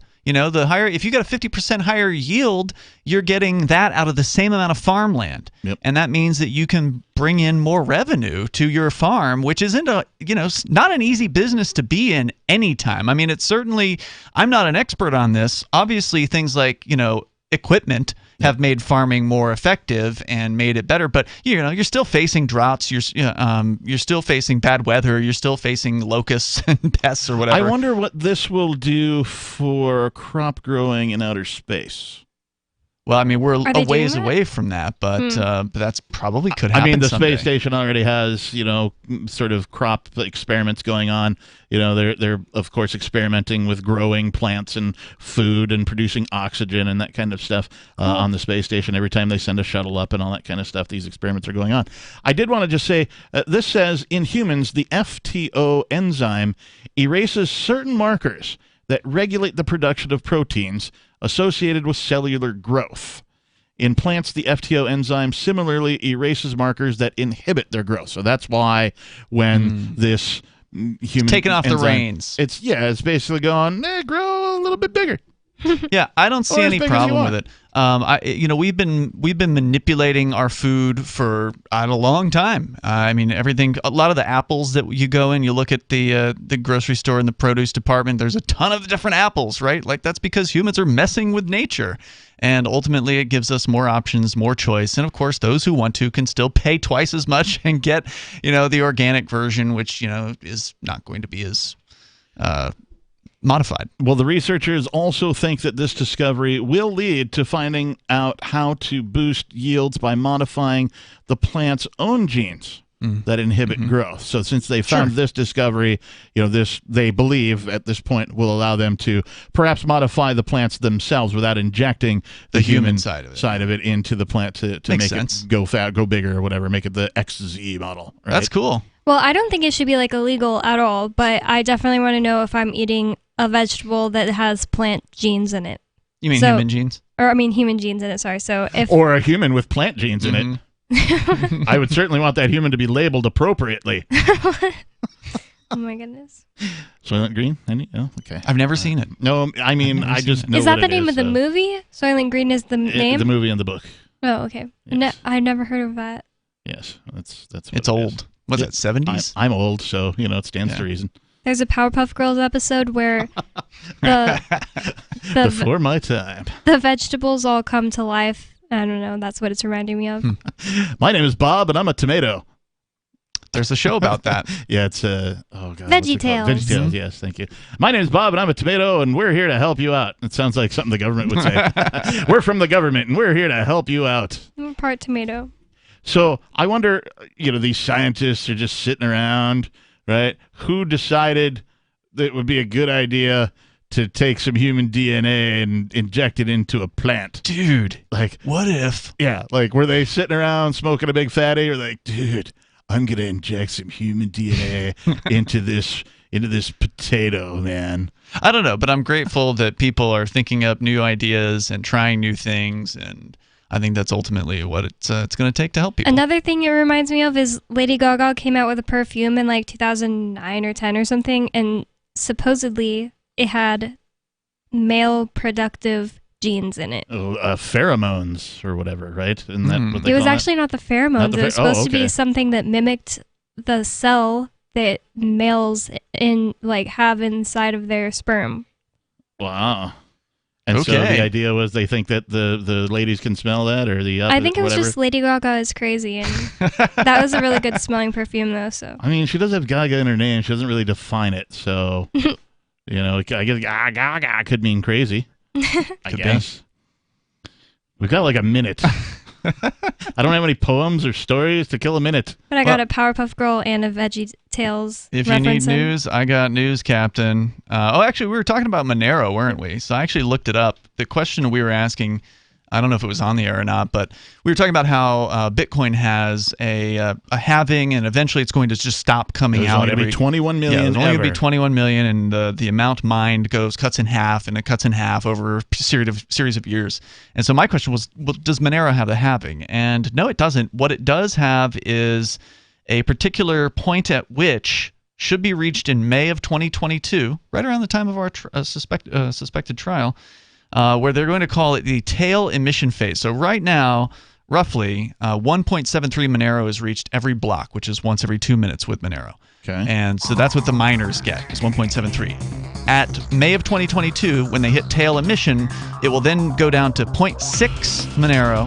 So a 0.6 of a Monero will be mined every block forever. Has Bitcoin hit a halving? Bitcoin is halving every few years, so it'll be halving again in another couple We of are years. out of time. Thanks, everybody, for tuning in. Visit us at freetalklive.com for the archives. Thanks and peace.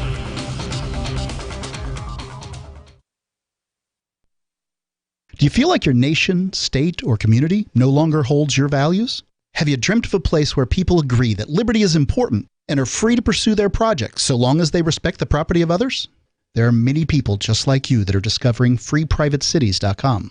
Their social media links are at the upper right of the page at freeprivatecities.com. All skill levels will be needed when the first of the Free Private Cities opens. It's sooner than you think.